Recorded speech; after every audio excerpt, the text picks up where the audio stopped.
What if Naruto was a Mega-Prodigy? Let's go. Naruto was born with a miracle, being blessed by the heavens as to become a warrior of peace and pride.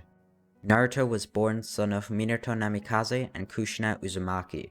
However, he was actually born 8 years earlier, at around the time that Shisui is born, which is also about 2 years before Itachi was born. So, no Tailed Beast attack or Nine-Tails attack on Konoha, for now at least. Naruto was able to talk fluently from the age of only 3 months old, which is extraordinary, and showed extreme intellect, even as a baby.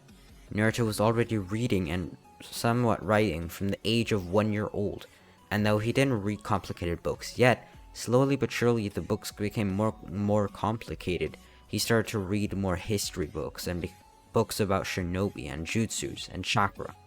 This gave Naruto a wide knowledge of shinobi and their history when he was only 2 years old. At this point, whilst walking through the village, he saw some of the Uchiha boys training. They were on an open field, but they were still rather young, only perhaps 7 or 8 years old, but Naruto watched in awe as they threw kunai and shuriken at some trees, and talked and laughed. Naruto didn't really have many friends, because everybody his age was, well, pretty stupid in his opinion. I mean, they could barely talk.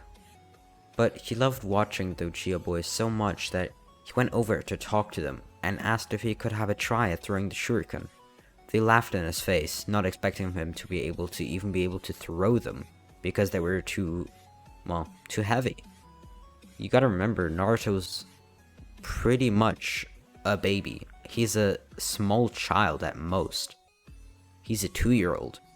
Still though, they handed him the shuriken, and to their surprise, he was able to hit 6 of the shuriken on a tree, out of the 8 he was handed.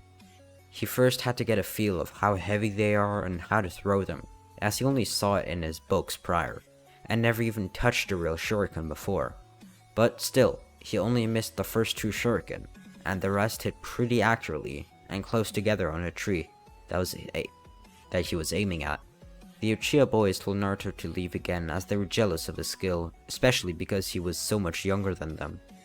Naruto left, slightly sad, but very happy that he was able to throw shuriken and hit them so accurately.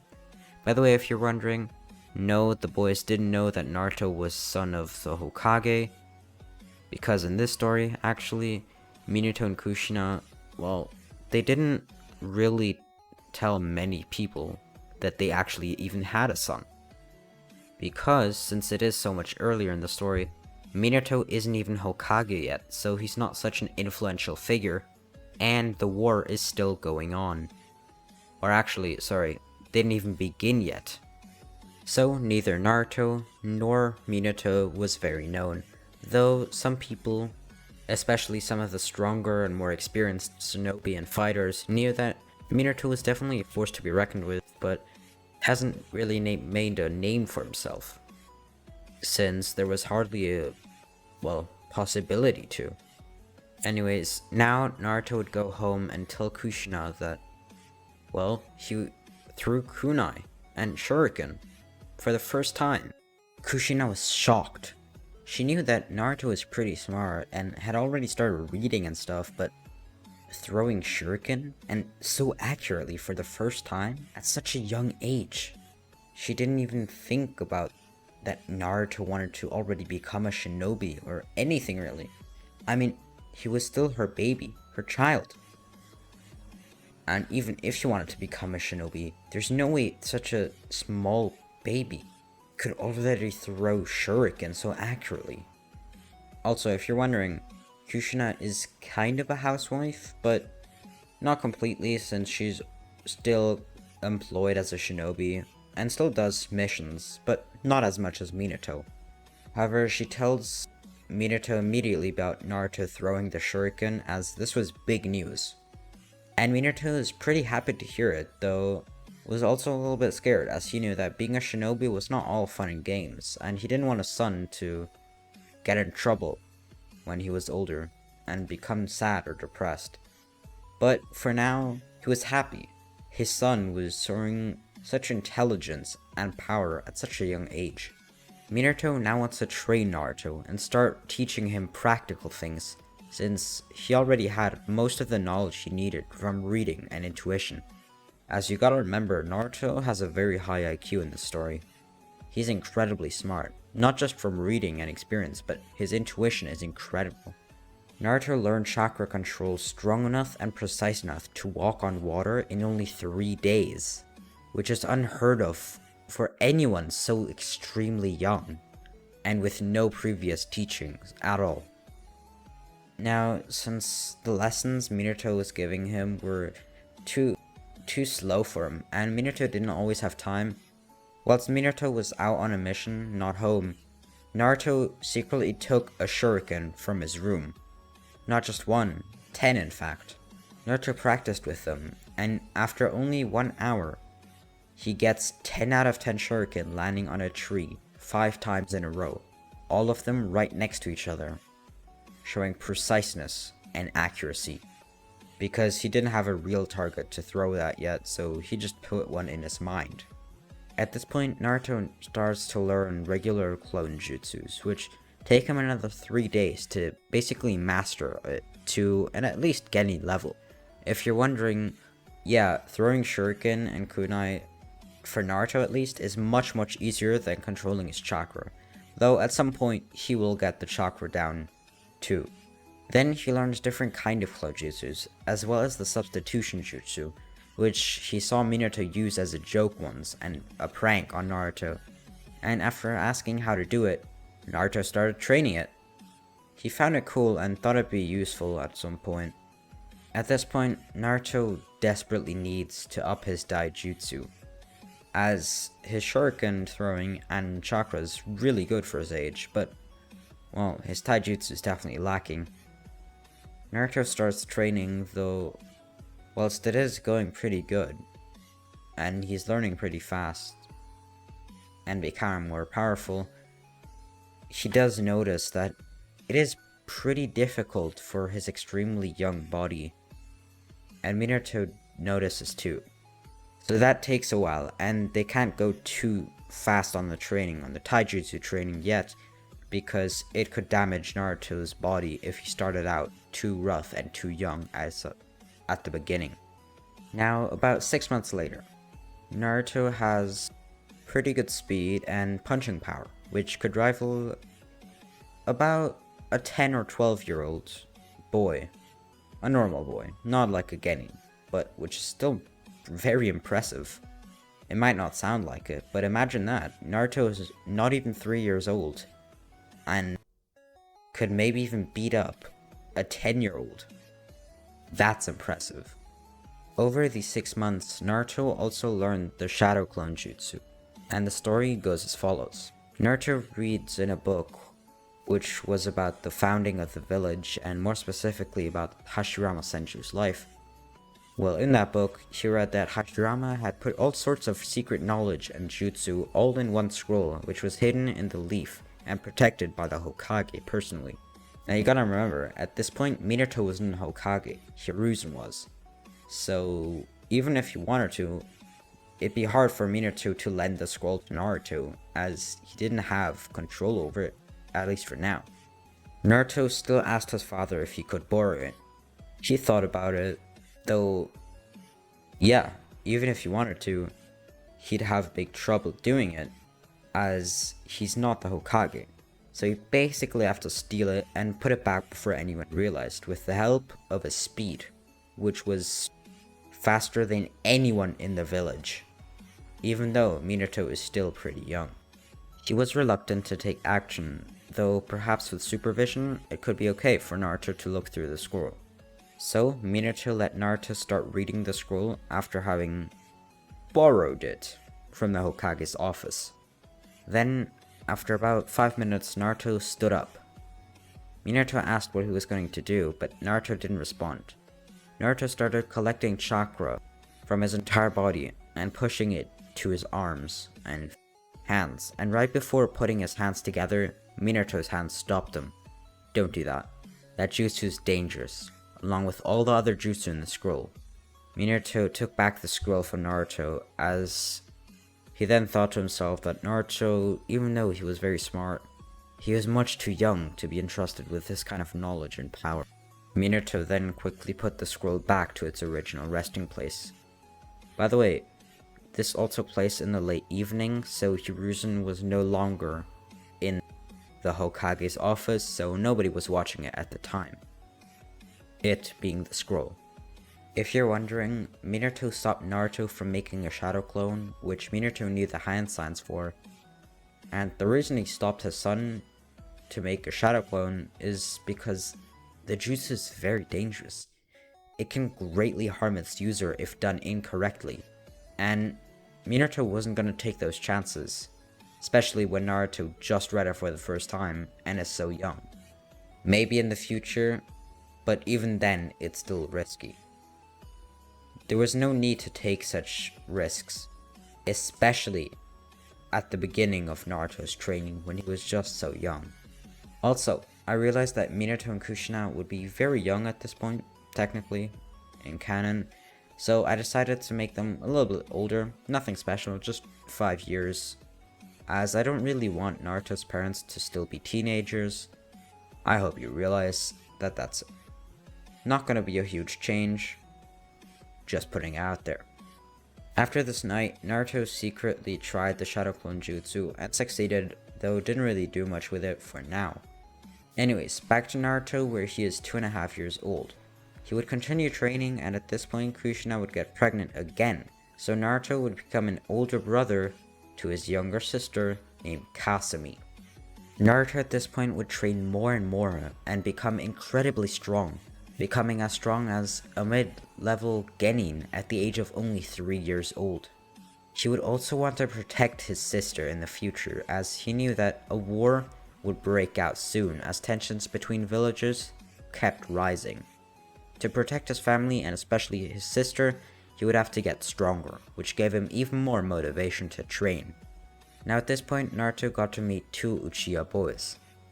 1-year-old Itachi, the son of one of Minato's close friends, Fugaku, who is also the leader of the Uchiha clan, and Shisui, who is pretty much exactly Naruto's age, now also being 3. Shisui saw how strong Naruto was already, which made him want to become more powerful too. Shisui started training his taijutsu and physical abilities right at the beginning, and whilst he didn't learn and advance as fast as Naruto, he was still incredibly powerful for his age, and his taijutsu was really good. Before they knew it, 1 month later, the Third Shinobi World War began. At the beginning of it, Minato was almost always on missions, and Kushina, whilst not as much, was also very busy. Konoha needed all of the capable shinobi they could get, especially if they were jonin and powerful ones at that.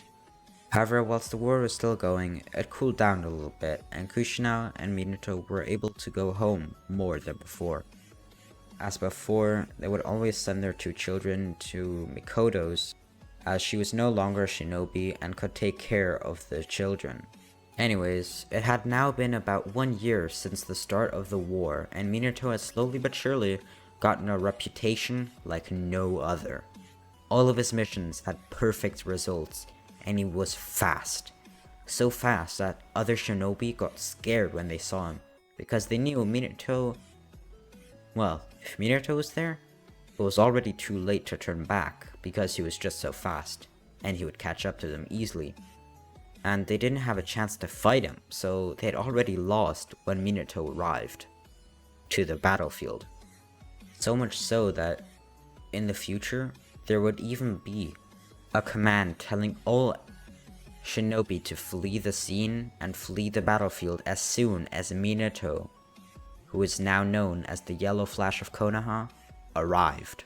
He was called that because he was so fast, the only thing that you got to see before he was behind you, or perhaps before you were even dead, or with a kunai in your chest, was his yellow hair flashing in front of you. Minato often came up behind his victims, pulled the kunai out, and, well, you know. Anyways, back to Naruto, our main character. Naruto is currently hanging out with Shisui, doing a contest of who could do the most push-ups. Minato was watching and then walked out from behind the tree that he was hiding from. He went to Naruto and asked him to speak one-on-one.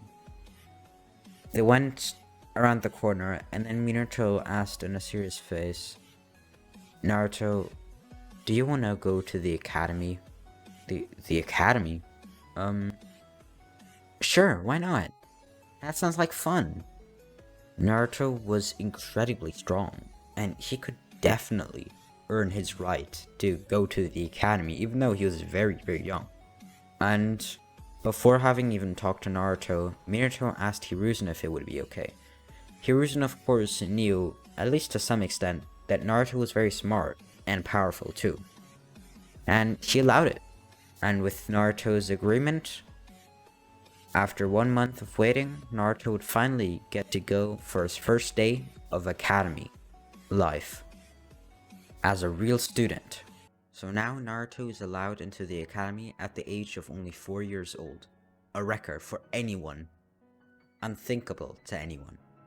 Naruto is smart and powerful. However, on his first day, and even after that, Naruto is looked at weirdly and mocked by the other students, who are much older than him, at least 4 years older. Some of the higher classes even 6 or 8 years older than Naruto, which is a lot. I mean, think about it. They're more than double his age, so yeah, Naruto is basically a baby to them, and really to anyone. However, time and time again, Naruto proves he is powerful and smarter than everyone in his class. For some of the tests, he gets close to 100%, which is by far the smartest in his class. And later on, after focusing more on his studies, he gets actually 100% for almost every test that he takes. So, being the top student in the class, at least academic-wise, will always go to Naruto. And a lot of people, well, a lot of students don't like Naruto for that. A baby is showing them up, being smarter than them, getting more scores. And some of them actually blame it on Naruto's age and say that the teachers are just being nice and that he's not actually that smart. Though, a lot of the students also recognize his strength and smartness and actually respect him for it. And after a while, this being about 6 months later, word gets out that Naruto, well, he's actually the child of Minato Namikaze and Kushina Uzumaki. Both of them very powerful Jonin, but especially Minato, who has been getting more and more attention during the war, and has single-handedly been leading the forces of Konoha to victory every single time. Nicknamed the Yellow Flash of the Leaf, Minato is rumored to be faster than even the Raikage himself, which he would prove soon in the future, when he actually faced off with him. Now some of the students who previously mocked him don't want to mess with Naruto anymore, and a lot of them just leave him alone. No one's really tried to become friends with him, though some of the girls are just kind. Not friendly kind, just don't mock him and aren't mean to him. But at the same time, they don't go out of their way to make him feel welcomed or anything. But well, he does feel more welcome than at the beginning of the year. Even in the practical exams like shuriken throwing or chakra control, Naruto excels in every aspect of them and gets perfect scores all the time. Now at this point, Naruto is on track to become the only one in his class to graduate in only 1 year. Actually, not quite the only one, but I'll come back to that later. So right now, he definitely has the possibilities to, if he keeps up his grades and, well, practical test scores, he has the opportunity to take the Genin exams after only 1 year of the academy, which is very fast and the fastest you can do, especially at the age of 4. So that does happen, and Naruto takes the Genin exams, which he easily passes, and actually passes with perfect scores, becoming the Rookie of the Year, even though most people actually taking the Genin exam were older than him from the top class, which was about 11 and 12-year-olds, I believe. And then of course there were a few younger ones who were already ripe and strong enough to do it, and then there was just 4-year-old Naruto. Well, I mean at this point almost 5, but still incredibly young. But yeah, Naruto gets the title of Genin.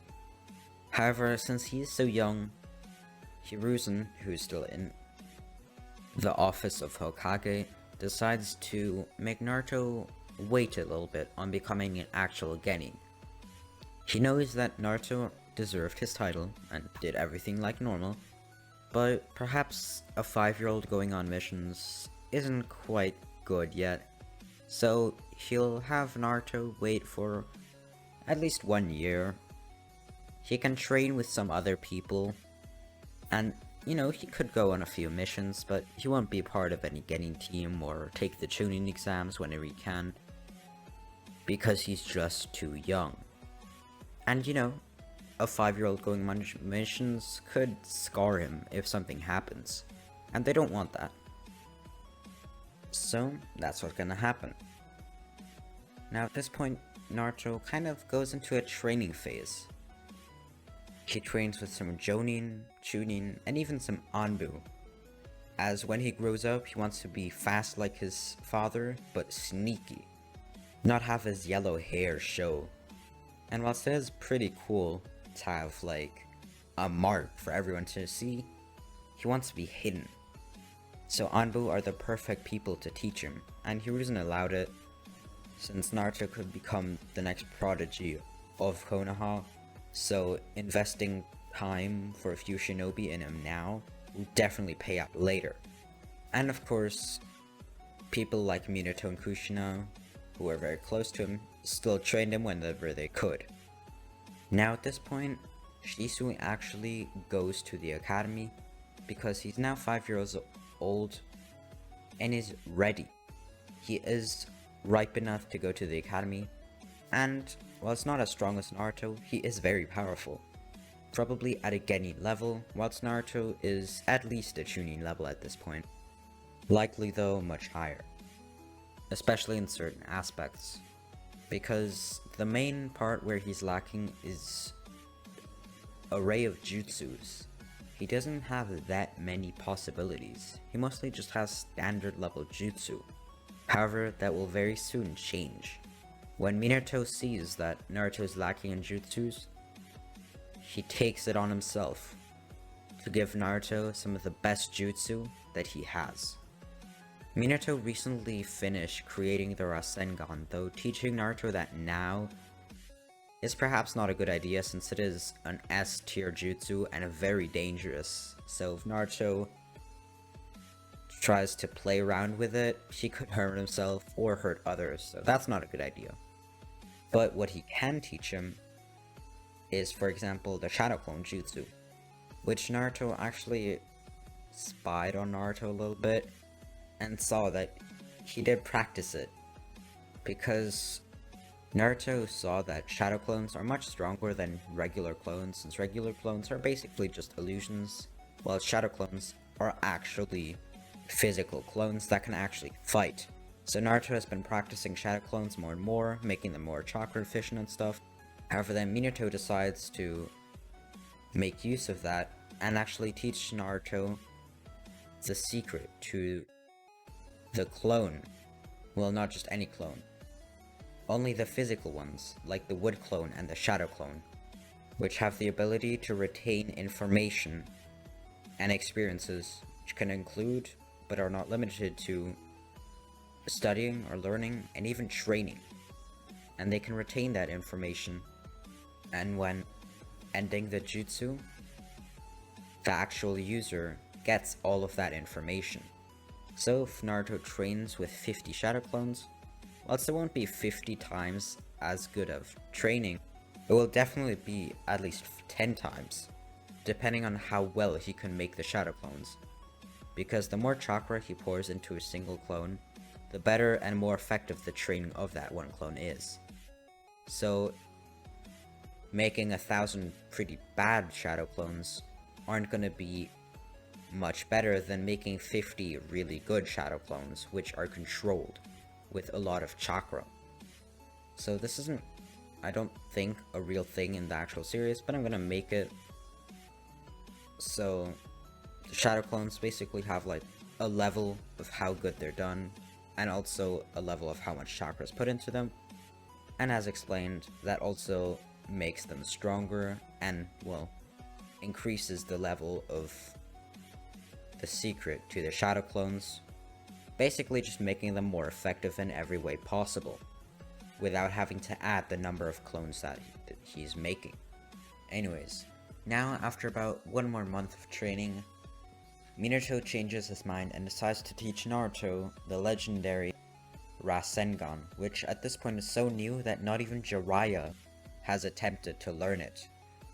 Naruto takes a little while to learn it since it is a pretty difficult jutsu and is only still at the beginning of its phase of creation, so Minato didn't even really have a chance to even try to add any elements like wind chakra to it. However, he still tried to teach it to Naruto, and Naruto succeeded. It took a little while, but after about 2 weeks, Naruto was able to do it pretty successfully. So well actually that when Rasengan hit to the ground, could tear it up and make a big hole, big enough to fit multiple people inside. Naruto would go on to not train as much with Minato anymore, but train with others. And a big reason for that is Minato now had his own ninja team, which consisted of Kakashi, Obito, and Rin. And after a little while of doing missions, Minato decided to actually introduce his son Naruto to his Genin team. They got along pretty well. Obito talked about how he was going to be the strongest and Naruto should respect him already to get a good place in the village in a few years. Rin was pretty kind and Kakashi not very talkative. Now, Naruto still had to take care of his sister as he was now deemed old enough to basically babysit his sister, who was only 2.5 at the time. Not that much younger, but Naruto's pretty responsible for his age, so it would be okay to leave those two alone at home. However, Naruto still regularly went over to Mikoto/Itachi's house, but also lots of Shisui, sometimes to train, but often just to hang out and have some fun, as Shisui was kind of the only one in Naruto's age that he was friends with and that he knew. Shisui continued the time in his academy and would graduate after 1 year, but that would be in the future. For now, Naruto would train even more with Anbu, get faster, train his taijutsu abilities, which were somewhat lacking. But part of that, again, was his age, because he couldn't really train his body that hard at such a young age. And even if he wanted to, Kushina didn't want it. Well, she would technically allow it. She didn't want her son to be training so hard at such a young age, especially not if it was hindering his growth, and Minato agreed. But mainly Kushina was the one that didn't want Naruto to train so much. And Naruto, respecting his mother's wishes, of course, did as she asked of him. Naruto loved his parents, loved his mother, loved his father, and wanted to protect his sister, and loved her so much. Naruto at this point would train harder and harder, and so would Shisui, and they would have a friendly rivalry together. So much so that they even inspired Itachi to also train from a young age, who was about 2 years younger than them, as Naruto and Shisui were pretty close to sharing a birthday. Now at this point, Shisui would actually be close to finishing the academy, which is why Hiruzen had to think about something here. He now had 2 very young shinobi who were definitely at a Genin level, even superior to that, and had extraordinary training with very powerful shinobi, Anbu, and high-level Jonin. So he could create another team, but then with who? He thought about it and then came to a conclusion. However, that, of course, will be revealed later. And before that happened, Hiruzen actually gave the okay for Minato to take Naruto along to a few of his missions. Now, these weren't difficult missions, as his Genin team was only getting started. Well, not really started, they had already had some experience, but this was about a low-level B rank mission. Now, the reason they were able to do a low-level B mission, even though they were a Genin team, is because Kakashi actually wasn't a Genin anymore. He had graduated to a Chunin. And while Minato was a very powerful Jonin, so Hiruzen entrusted them to take a little bit of a harder mission. And now that Naruto was there, their team would be even just a little bit stronger. So, they all promised to protect Naruto. Minato, of course, always keeping a close eye on Naruto so that he wouldn't get hurt. As you gotta remember, this is still during wartime, so even though it's a low-level B-rank mission, it's still very dangerous. As at any point, there could be people going for their heads. Especially that Minato was there. Because whenever he was there, well, there would almost always be people to attack. Even if their mission had nothing to do with war. Because if anyone could capture or even hurt Minato, they would become legendary. Minato was like a god of shinobi at this point. No one could even touch him. However, they continued their mission. But then, a shinobi came from behind and grabbed Naruto by the neck, as he seemed to be the easiest target. He was walking as the second in the back, the one at the very back being Rin. Minato walking in the front was too light to see this, and so Naruto was captured. And though Minato could technically have easily gone and swiped Naruto off the shinobi of the enemy, Naruto took action before Minato was able to, made himself lose, and punched the shinobi, basically using the shinobi's chest as a springboard to jump forward towards Minato. And then Minato did the cleanup job, if you know what I mean. But, well, Naruto basically just freed himself from a high-level Chunin, who for some reason was out alone. The other three, this being Kakashi, Obito, and Rin, were pretty surprised.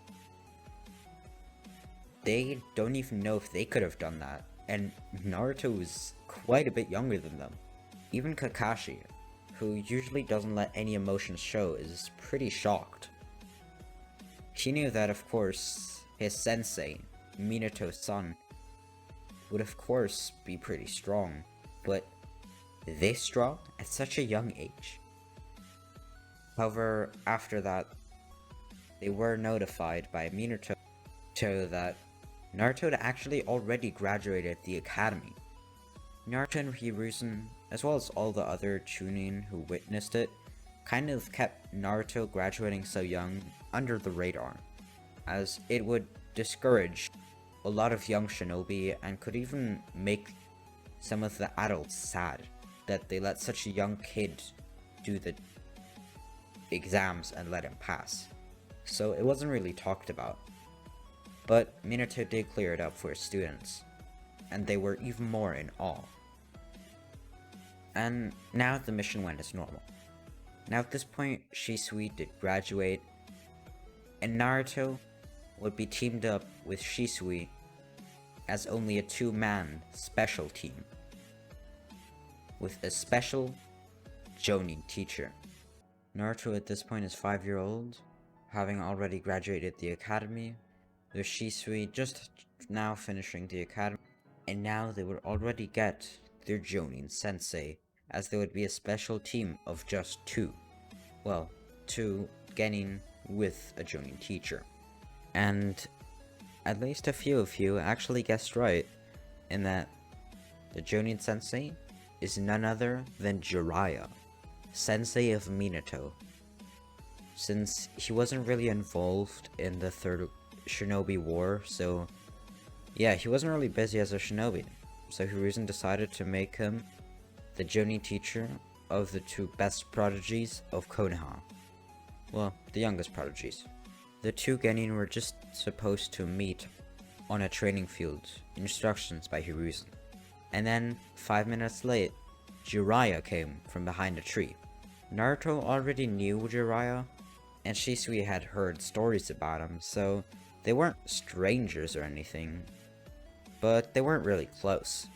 Now first what they did was of course introduce themselves, but they kinda knew who they were, so that didn't take long. And then they did a bell test, still on the same day by the way. Jiraiya explained what they had to do, though at this point, he didn't lie about the fact that there was 2 bells, because there was no team of 3 here, it was just 2 Genin. So there was no trickery in this. Their goal was just to get the 2 bells from Jiraiya. Be it however they might do it, they just have to get the belts. Shisui was the first one to jump forward and dash towards Jiraiya, already having activated his 2 Tomoe Sharingan, which he can control to a pretty good level, but still needs that little bit of extra training to master the 3 Tomoe. Whilst he has unlocked it, he can't control it very well, so for now he's sticking with his second Tomoe, and it also uses less chakra, so. Anyways, back to the fight.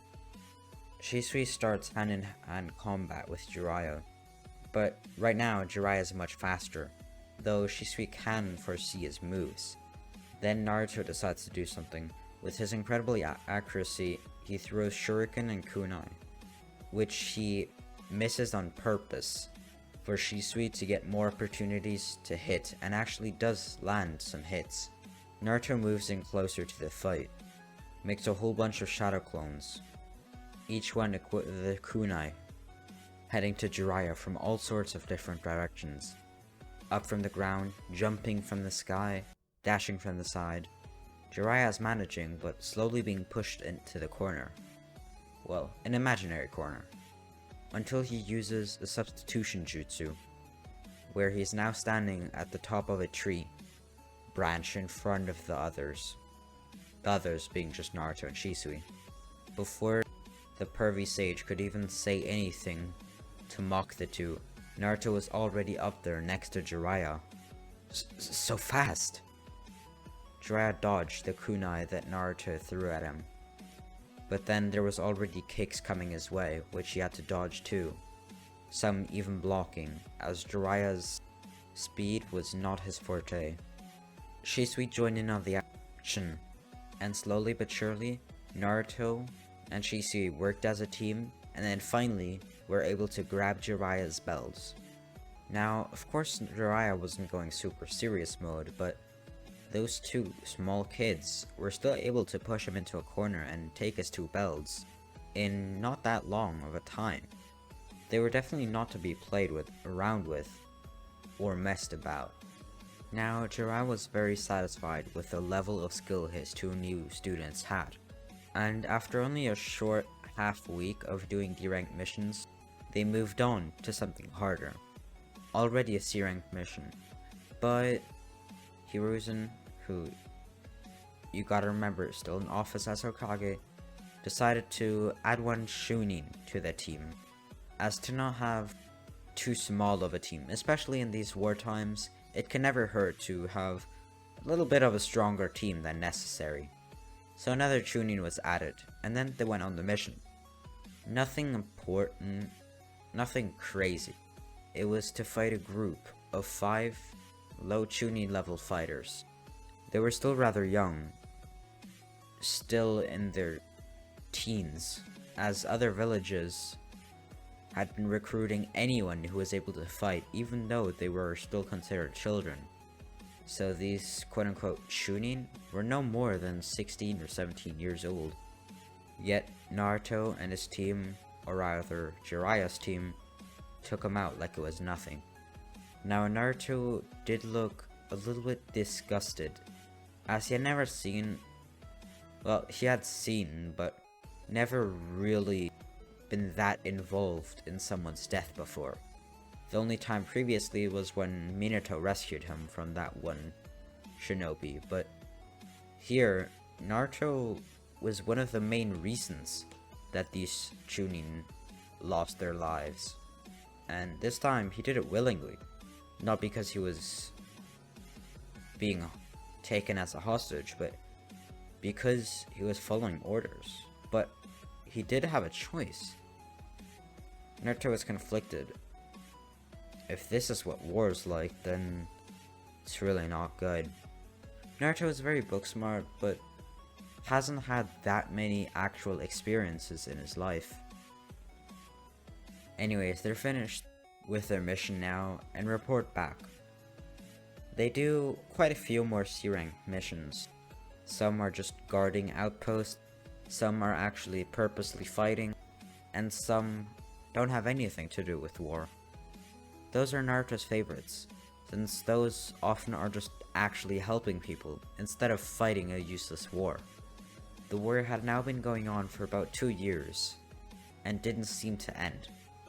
Minato's reputation had grown further and further, with some villages even having an all-out command about Minato specifically, that when he arrived at a battlefield, everyone, no matter how strong or who they were, was to leave immediately and run for their lives, even if Minato would easily catch up to them. Perhaps even just a few shinobi could survive to tell the tale. Minato was feared amongst the nations. However, Naruto and Shisui were also not to be overlooked. They had grown in recognition inside the Leaf, especially by the younger people, who knew them as idols. The boys wanted to be as strong as them, and someday perhaps save the village, or even save Naruto or Shisui. And the girls, well, the girls, if you know what I mean. However, for now, neither Naruto nor Shisui was interested in girls. Meanwhile, Naruto and Shisui sometimes hung out with Itachi, who had just now started training, but quickly found success similar to Shisui. Now it was time for Naruto and Shisui's first low B rank mission. The hardest one they had ever done so far was a mid-high C rank mission. Now, as this mission, at least officially speaking, was out of Naruto and Shisui's tier, or league, however you want to say it, Hiruzen decided to add Kushina to the team, because she herself could basically do the mission as she was a highly recognized Jonin. So those four could definitely do the mission. By the way, at this point, Naruto and Shisui are a little older than 5.5 years old. Their mission?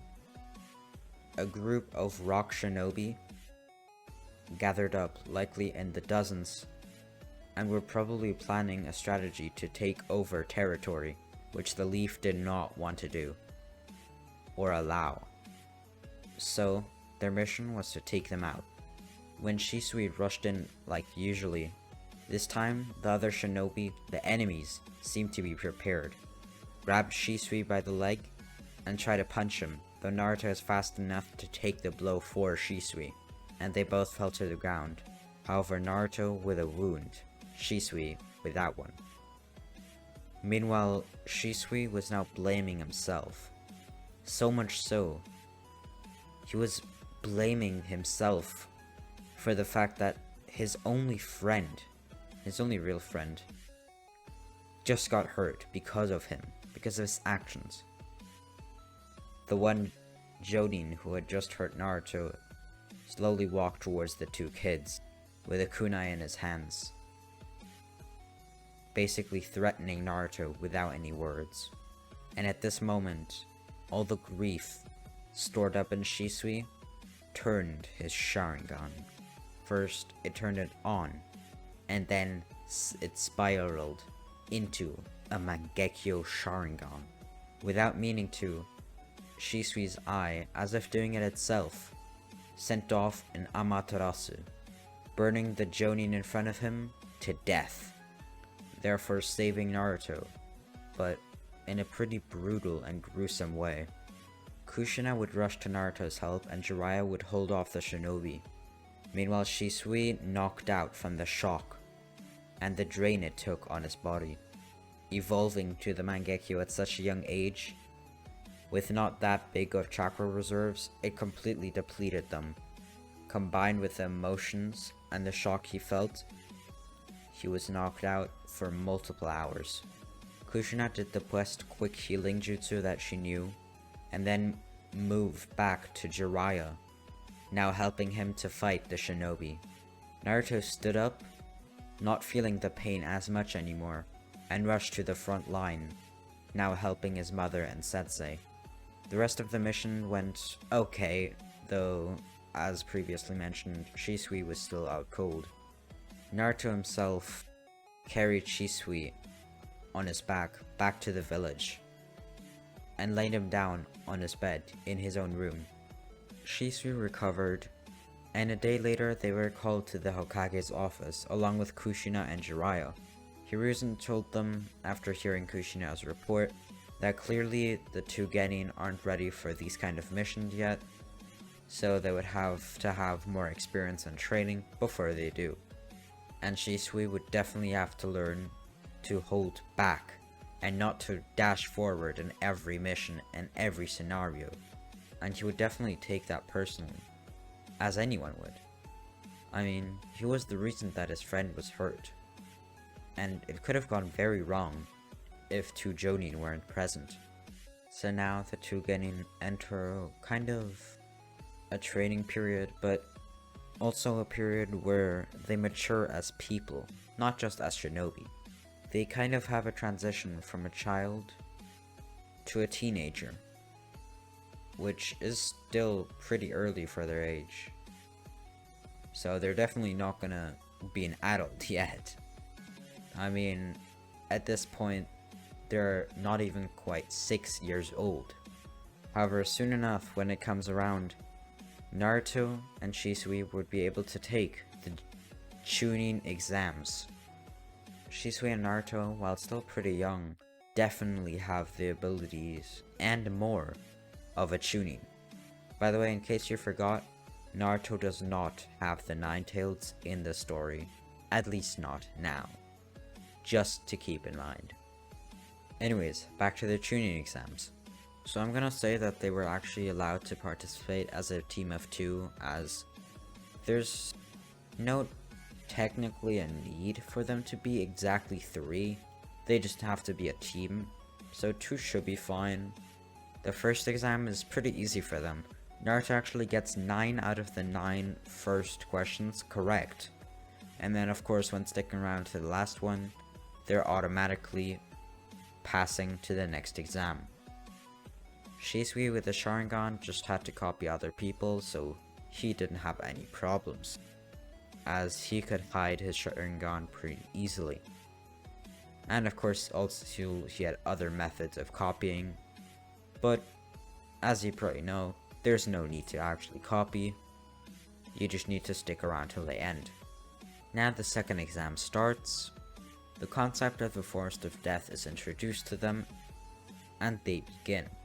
Naruto and Shisui easily pick off the first team that enters the Forest of Death, basically pull them to the side, take their scroll.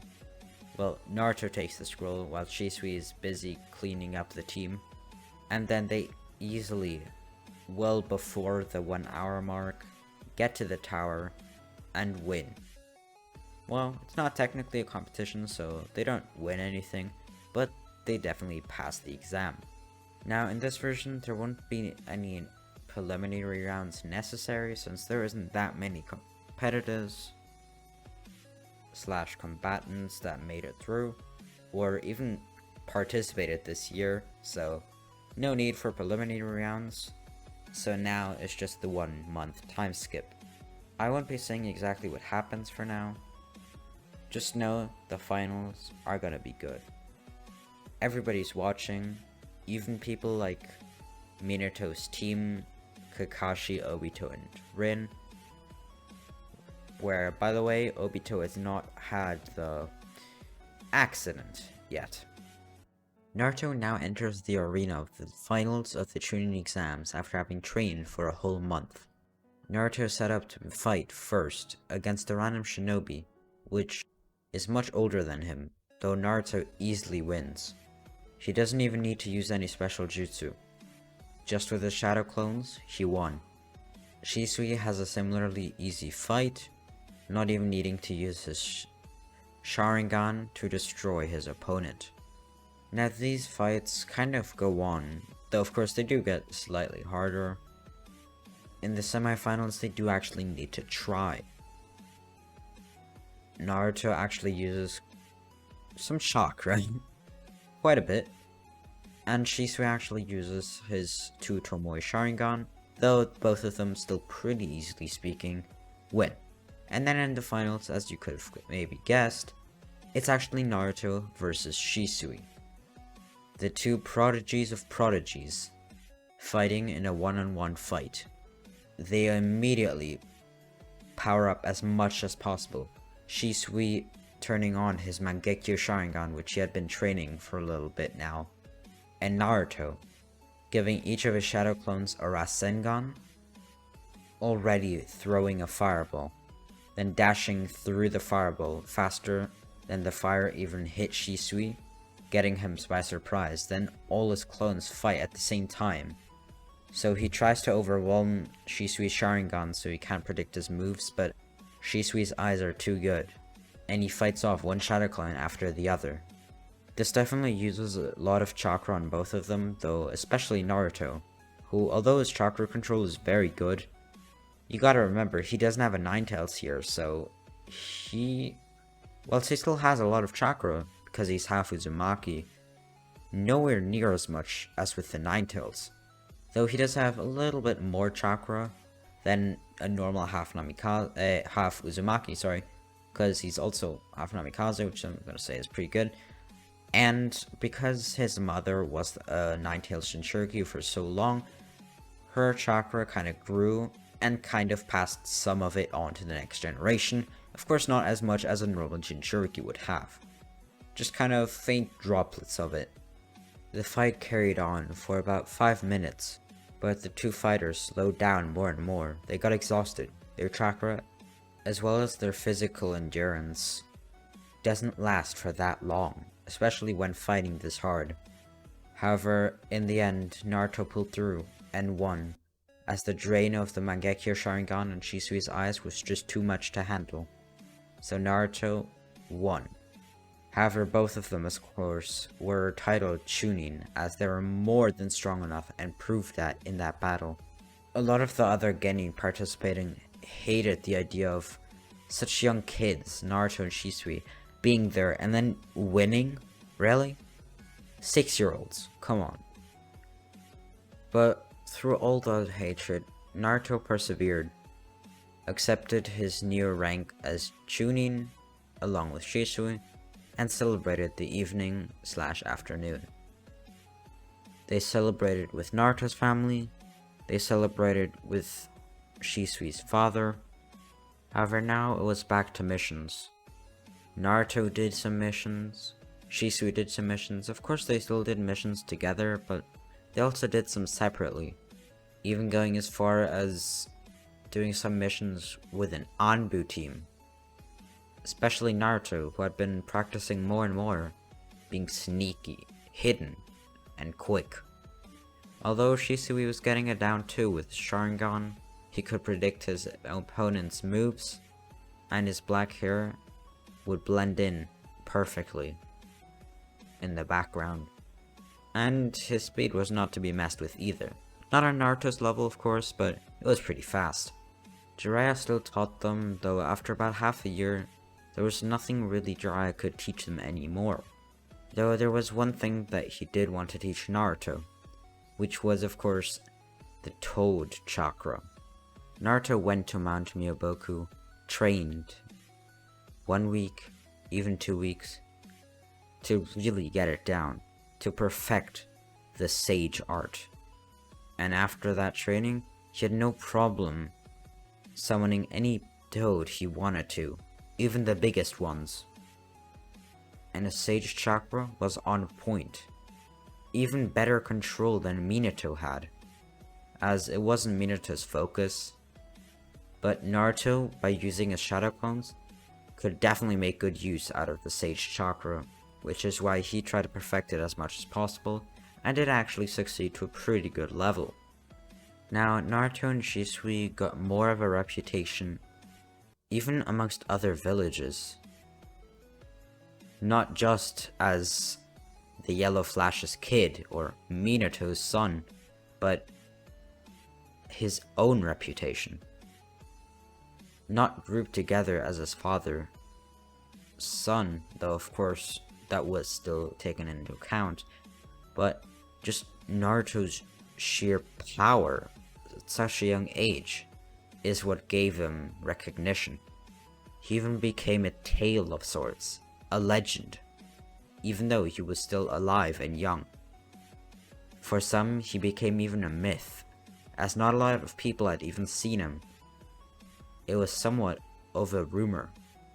However, Naruto also became a symbol for the younger people, such as Itachi's age, to fight on and become stronger than the older generations could ever become, and for them to stop the war when they get older.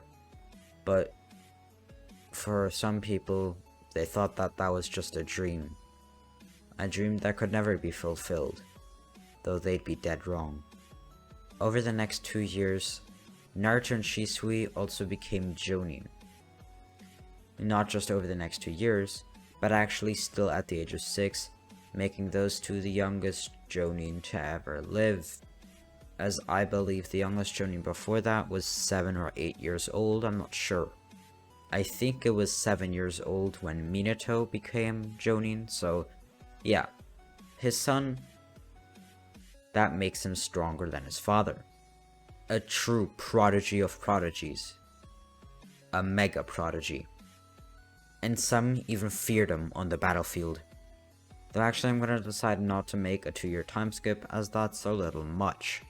So instead I'm gonna do 1.5 years, where now the stakes have risen even further, mostly between the Hidden Leaf and the Hidden Cloud, as they were the dominant and leading forces in the Third Shinobi War. However, the Rock was also quite involved.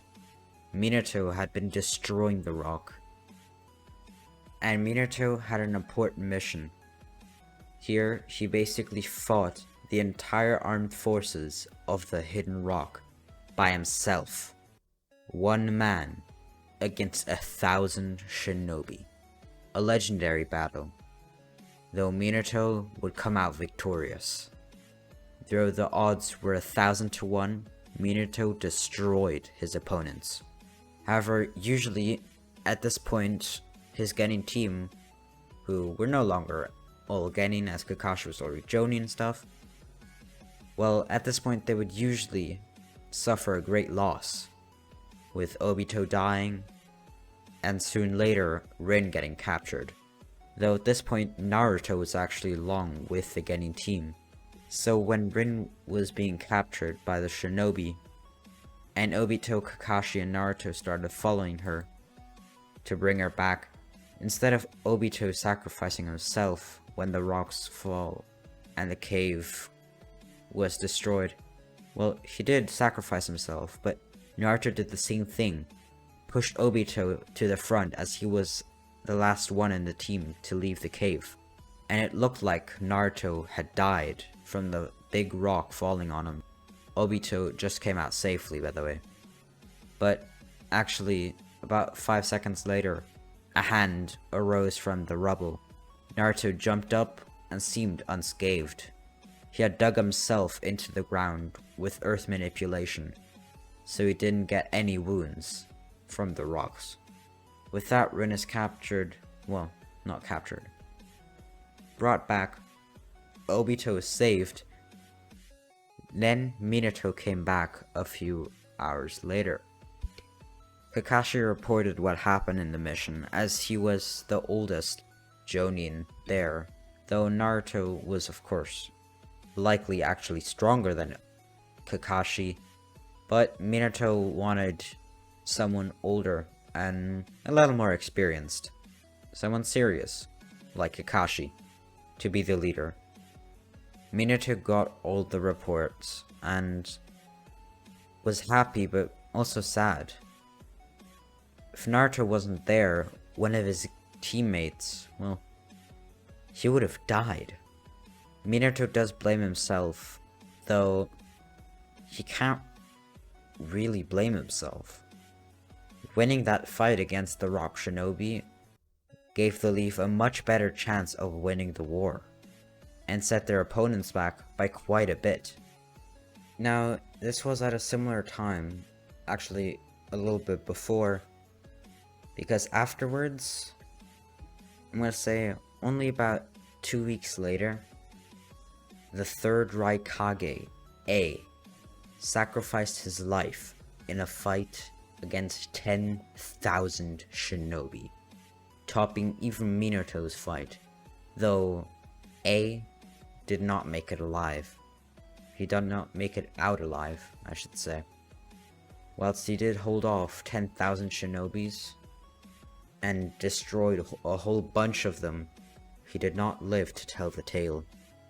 He died, and therefore a new Raikage was put into office, which helped to end the war, as finally a peace treaty could be made between the Leaf and the Hidden Cloud, who had just got a new leader. Right after the Leaf and Hidden Cloud made a peace contract, the whole war just seemed to end, just like that, as none of the other villagers seemed to want to fight, as if the Leaf and Hidden Cloud were allied, any village in their way would be annihilated, and that single force of two villages scared everyone into an agreement stopping the war. And whilst not having an alliance per se, it did give somewhat of a peace treaty between all of the villages.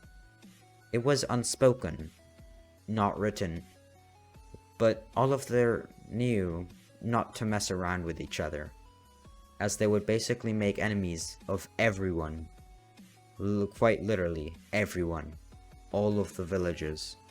So no one dared to break the peace. And with that, the Third Shinobi World War finally ended. After over 4 years of brutal fighting, the war finally took an end. Now Madara's plans were not going along very well. He needed someone that he could manipulate, though preferably an Uchiha. He was looking at Shisui, who was powerful, and if Madara would be able to manage to control Shisui, that could be the thing to lead him to victory and his plans to success. Though Shisui seemed very close to Naruto and the Leaf, and keeping the peace as it is. However, Madara would still try to get him on his side, though for now he would have to wait, see, and plan. Naruto is now 8 years old and has trained a lot and is now one of the strongest Jonin in this village, and realistically any village. The war pretty much just ended, so the villagers are still recovering, and many people have died, since especially at the end of the war, Minato and the Third Raikage went mayhem and annihilated thousands of shinobi. So yeah, a lot of casualties, definitely. But even those who didn't cash that many casualties still took a toll on how much money they had. And I mean, it just emotionally scarred everyone in the villages, so they would have to take time to recover from a war like that. Now at this point, Minato is feared by everyone. When I say everyone, I truly mean everyone. Even hated by some people in the other villages. As I mentioned, he did kill a lot of people, some obviously precious to some people. But he's also respected a lot for his strength and his leadership, as he has now been crowned the 4th Hokage. Yes, sorry. Minato is now the 4th Hokage, making Naruto the son of the 4th Hokage. Now, of course, Shisui has developed as well, though Naruto has developed much faster. Naruto's chakra and taijutsu are simply above Jonin level. To be honest, even Kage and beyond that, while Shisui is still probably a high-level Chunin. Sorry, not Chunin. A Jonin, high-level Jonin. So there is definitely a barrier between those two. And Naruto, of course, due to his genetics, just has more chakra. Now, I'm going to talk a little bit about Naruto's sister, as she hasn't really had any screen time, I can say. Well, she has been developing, though started training much later than Naruto did. She's now about 5.5 years old and started training when she was 4, so 2 years later than Naruto. However, she is actually quite strong for her age, as she also had pretty good training. Now, of course, still very basic as she is really young, but yeah. Other people her age have not had any kind of training, so she's definitely ahead. Now, Naruto is at the point where he actually does have a reputation, not just in Konoha, but of course people know him there as a very powerful and very young shinobi, but also outside Konoha. People of other villages have started recognizing him in mission reports as he kept coming up, and always he succeeded. Of course, being bad for the opponents, but good for him. But yeah, slowly but surely, even amongst the people, he got a reputation. Not just as Minato's kid, but as a prodigy.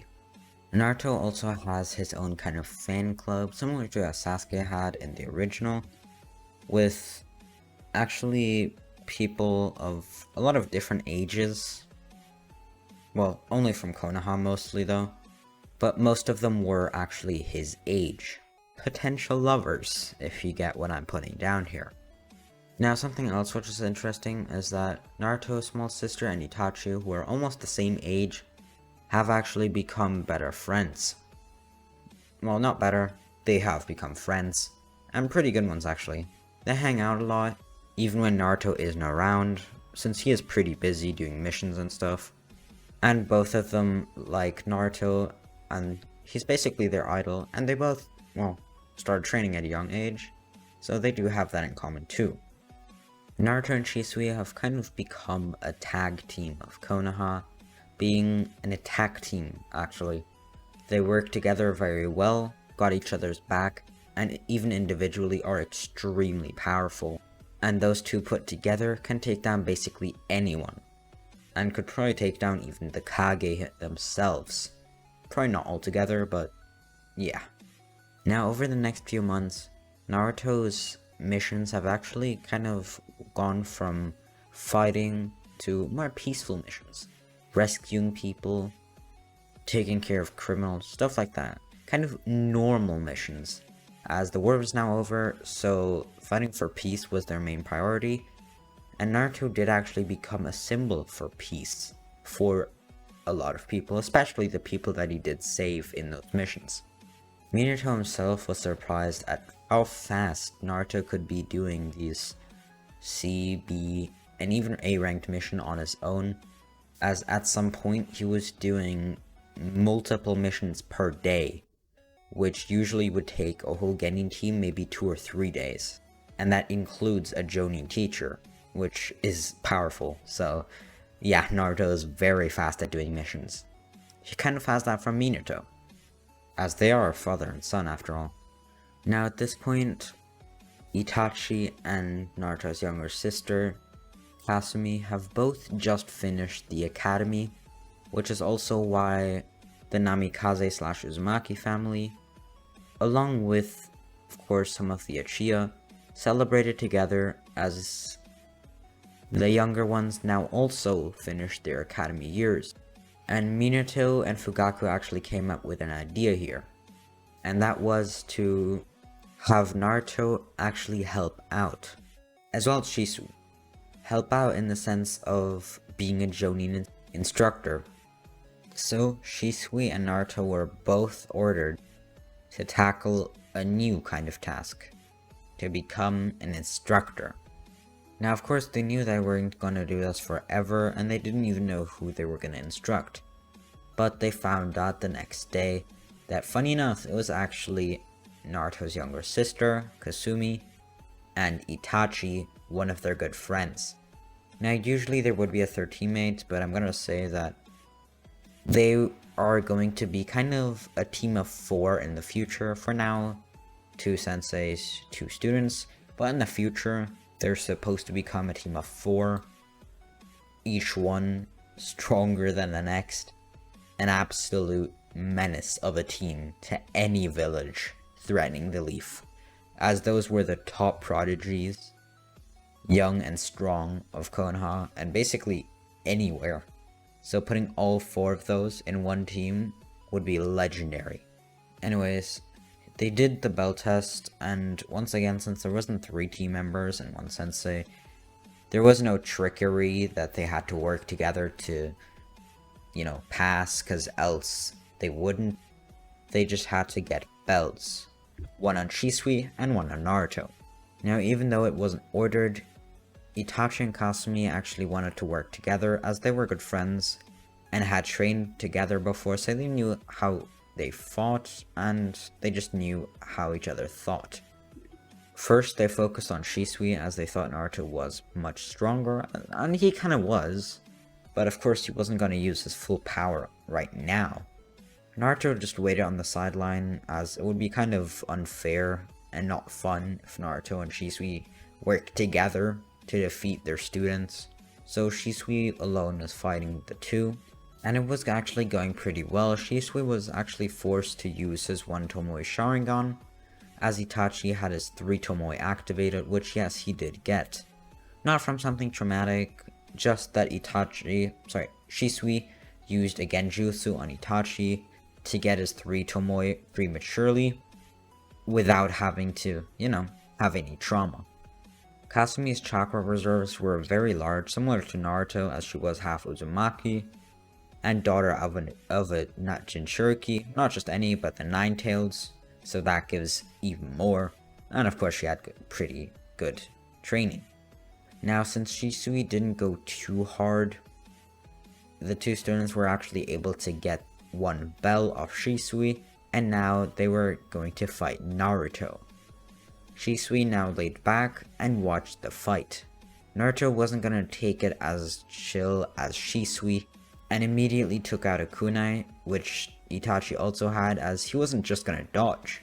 No, he was gonna block and perhaps even hit back. Naruto is not playing around here. Now of course he wasn't using his full power, as I said, but he's still gonna pretend that this is a real fight. So yeah, he overpowers the 2 pretty easily. Itachi is actually pretty surprised, and so are the other 2, that Naruto would actually use this much power on them, but they still let them pass, of course, as not letting them pass would be pretty stupid, but yeah, it's technically speaking, it would have been a possibility. But yeah, Itachi and Kasumi pass, and for now, Itachi, Kasumi, Naruto, and Shisui are doing missions of 4 together. They actually let Kasumi and Itachi do D-rank missions on their own, as they don't have to really instruct them, because they know how to do D-rank missions on their own. It's not really that hard, it's basically doing chores. But then of course when it comes to C or even B-rank missions, of course Naruto and Shisui are gonna participate, especially in those B-rank missions, as normally there wouldn't be any B-rank missions, but since there's 2 very strong Jonin, and even the Genin are very strong, a B-rank mission, or at least a low B-rank mission, is going to be allowed. Now at this point, whilst Itachi is sleeping, whilst they're on a mission, Shisui actually goes into his room and puts a genjutsu on him, as if he is dreaming, though to make it very, very realistic, almost as if it is actually happening. The genjutsu is Kasumi dying in Itachi's arms. Now, this is very cruel, of course, but Shisui really wanted to get Itachi's Mangekyo Sharingan at this point, and they would actually be able to trade MSs, so they would get the EMS, the Eternal Mangekyo Sharingan, as Shisui and Itachi could just, take out their eyes and give them to each other. I know it sounds gross, but yeah, it works. That's all you need to know. On the next morning, Itachi does have his EMS unlocked, though he doesn't actually know it, since just for a brief term, he unlocked it in his sleep, but then actually Shisui put Itachi back to sleep, as if nothing ever happened. However, Itachi would still remember the dream of Kasumi dying, though he would just think of it as a normal dream whilst he was sleeping, as Shisui was gone in a flash. On the next morning, Shisui would explain all about the Mangekyo Sharingan, and on that day they would actually switch their eyes, making their eyes much more powerful, of course, and not having side effects such as blinding. Now at this point, Shisui's eyes are so developed that he can actually use stuff like the Amaterasu, and now can use it without being blind or getting blinded, so he can spam it as much as he wants since he does have the chakra too. And soon, not quite yet, but soon he will actually be able to get the Susanoo, similar to Itachi will too. Now since this was a big power up for Itachi, now Kasumi would have to upgrade too. She would train harder than before with Naruto. Naruto would teach her some of his moves, some of his taijutsu, and actually also teach her the Shadow Clone Jutsu, though only for training purposes. She wouldn't use it in a battle, as it just wasn't her style, but for training, it's really good. Naruto of course explained all of, how the secret works, and how to train with Shadow Clones. Now, Naruto's Shadow Clones were incredible. He was able to control them so perfectly. They were, when he trained, for example, having 5 Shadow Clones, it was like training 4 times faster than just one person, which is almost 1-to-1 per Shadow Clone, which is insane. At the beginning, it was less than 2-to-1, meaning 2 Shadow Clones would be 1 times faster. But anyways, first Kasumi had to of course learn how to make Shadow Clones, but that didn't take her much long, so then she just used them for training. She also worked on her chakra, and Naruto taught her some stuff about chakra natures, as she already had the Rasengan down, but Naruto did teach her how to use, chakra nature style Rasengan, as his example was the Wind Shuriken, though actually Naruto was so goated that he actually had all 5 of the nature style Rasengan, so he was able to show off every single one.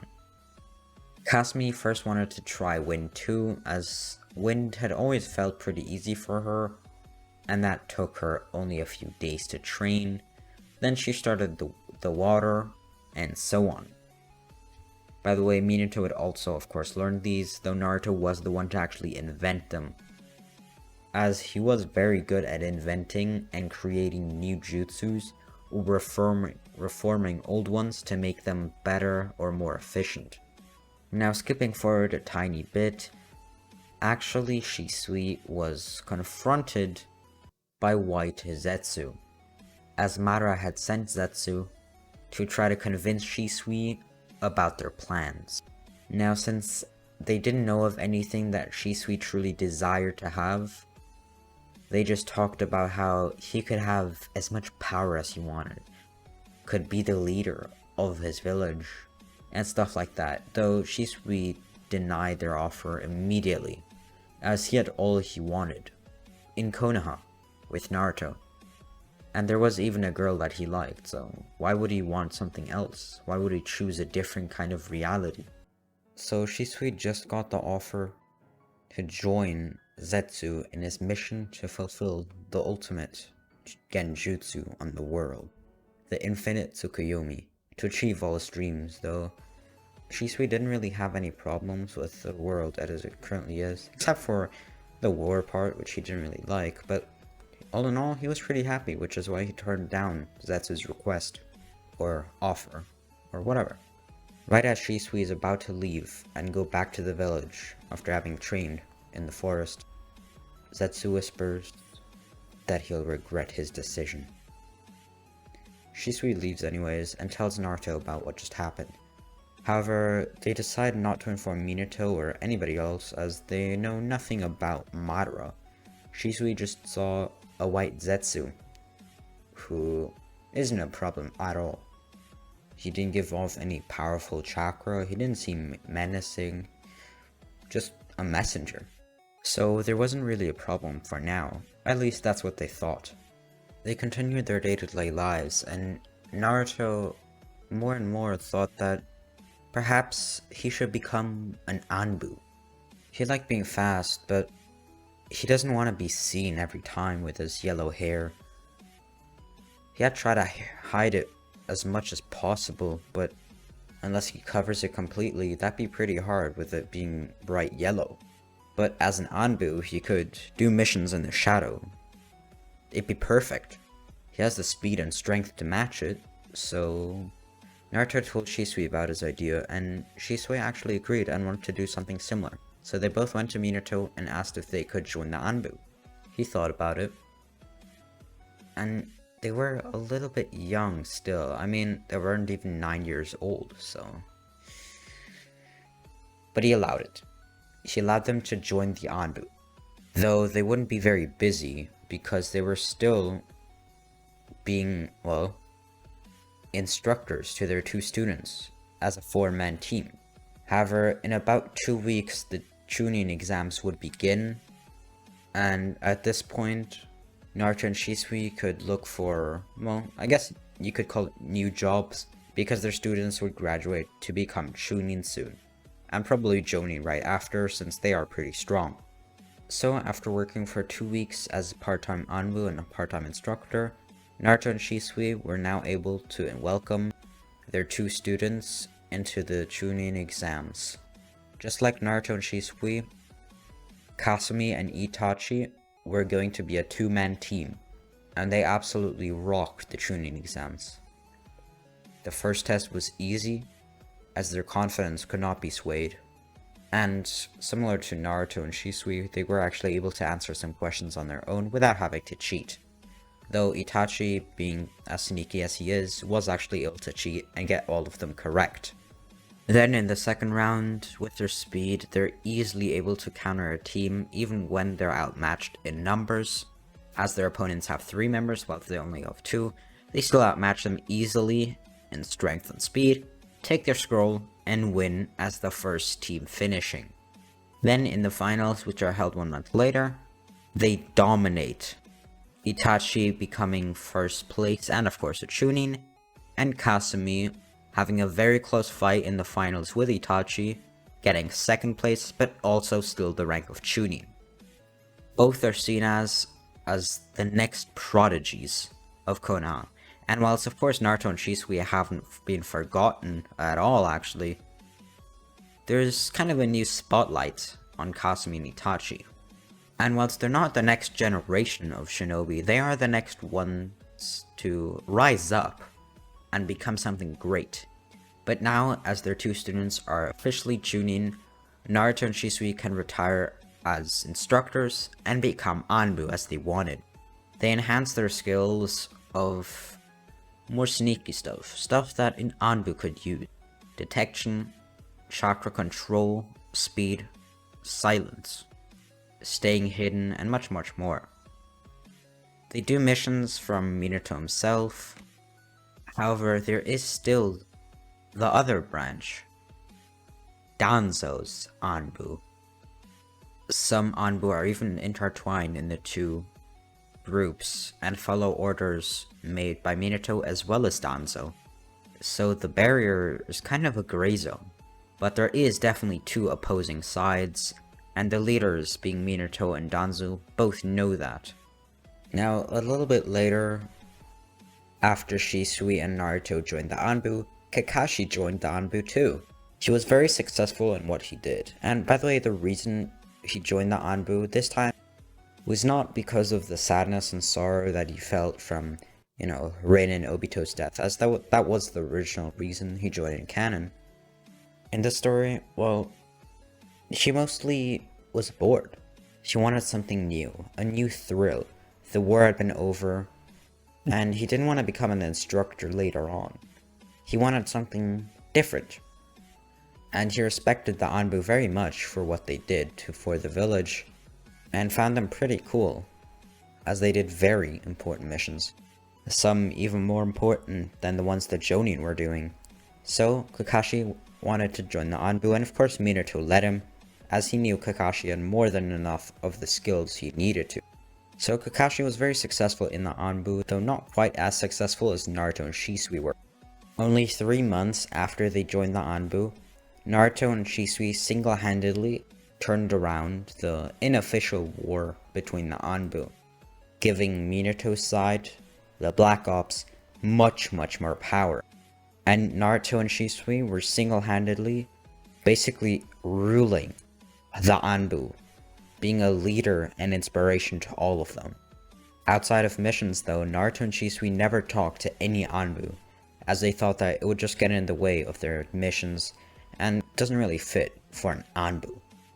During all and every mission, they were serious, not to be messed around with. No jokes or giggles. Stone-hearted. And on the run.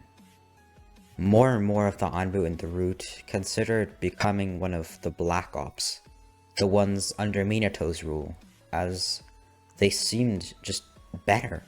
And if it ever came to an all-out war, they would definitely win, as the chances were right now. Danzo tried to assert dominance as much as possible, but he couldn't sway the hearts of his fellow Anbu.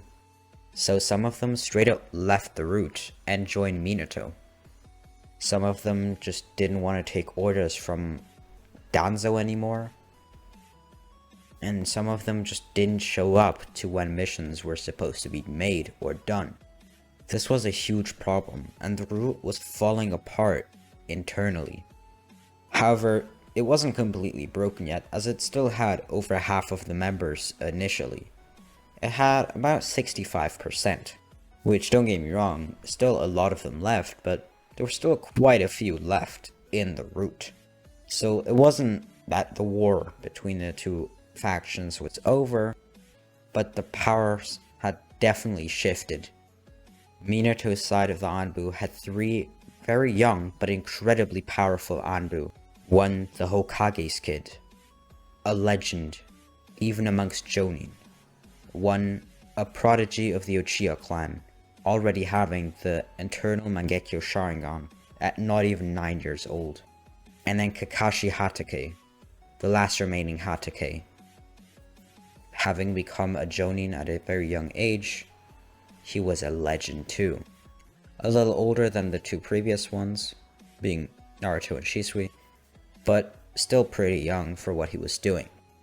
All of the Anbus took orders from those 3, especially Naruto and Shisui. Each of the 3, being Naruto, Shisui, and Kakashi, each had kind of a subdivided faction inside the Black Ops. Now, they weren't opposing factions and didn't do anything to harm each other. They were just kind of divided as following a certain person more than the other 2. So, for example, Naruto's faction would be more attentive to Naruto, and he would more often be their team leader. However, sometimes, especially during harder missions, Naruto, Shisui, and Kakashi even work together in a 3-man team, and sometimes with other people involved too. But when those 3 were all in one team, you know it was a serious mission, as some of the, well, quote-unquote, easy missions, which were still B-rank missions, Naruto or Shisui did on their own, and very fast at that. But now, it was serious. Well, it came to something serious. It was a serious mission, ordered by Minato. Minato personally. It wasn't a regular shinobi mission. It was actually about Danzo and the root. Minato had suspicion, as well as some vague intel, that Danzo was plotting something big, that could hurt potentially a lot of people, which is why it had to be shut down immediately before it ever came to that. So with that, Naruto, Kakashi, and Shisui each took 5 of their strongest Anbu, and were to infiltrate the root and, well, eliminate it. And they didn't have to eliminate everybody there, mostly just Danzo. And even better if they could, instead of killing him, taking him alive, though that could be very hard, as Danzo is a very tricky person. So killing him would be very okay, and would still achieve their goal. The main thing being, just don't kill all the Anbu, as most of them at least were probably not evil, just following the wrong person. So now it came to a war, and the war was brought by Minato. It wasn't really a war, it was mostly just one battle, though what had been leading up to it was a Cold War. But now, this was it. This was the real deal. Naruto, Shisui, and Kakashi were all going at the same time, struck at the perfect time to infiltrate the root, as they were just now having a meeting between all the remaining members of the root, and Danzo himself was there too. Naruto, Kakashi, and Shisui, as well as all their Anbu, were jumping down in the cave-like headquarters of the root, and without having to say a word, a fight broke out. Danzo immediately tried to put some space between him and the fight, though Naruto, Shisui, and Kakashi, having let their Anbu fight the other Anbu, the 3 leaders immediately all went for Danzo, as defeating him was the key to shed the least blood and still be successful in their mission. So now there was 2 fights, one between all the leaders, 4 leaders. It was basically a 3v1. And then a pretty evenly matched out fight between the Anbu, though the root Anbu were actually slightly winning, as they had a few more members, though on average the members were a little bit weaker than in the other faction, so basically Minato's faction, as they had only taken their strongest fighters to this mission. So the root has more members in this fight currently, but they're weaker, on average. However, the leaders fighting, Danzo is definitely losing at this point. His speed is easily outmatched, and his genjutsu is completely outmatched. As you gotta remember, Danzo is really not that strong at this point. He doesn't have Shisui's eye, though he did try to grab it during that fight right now, but was unsuccessful as Naruto blocked for Shisui before it even came to that. And Danzo also doesn't have all the Uchiha eyes, so he just has his normal eyes and his normal jutsu, which isn't weak. I mean, he does still have wood release, as he implanted Hashirama cells in himself. That still stays the same. He definitely isn't weak. He has pretty good control over chakra and chakra natures too, but no match against 3 very strong former Jonin and now the leaders of the Anbu.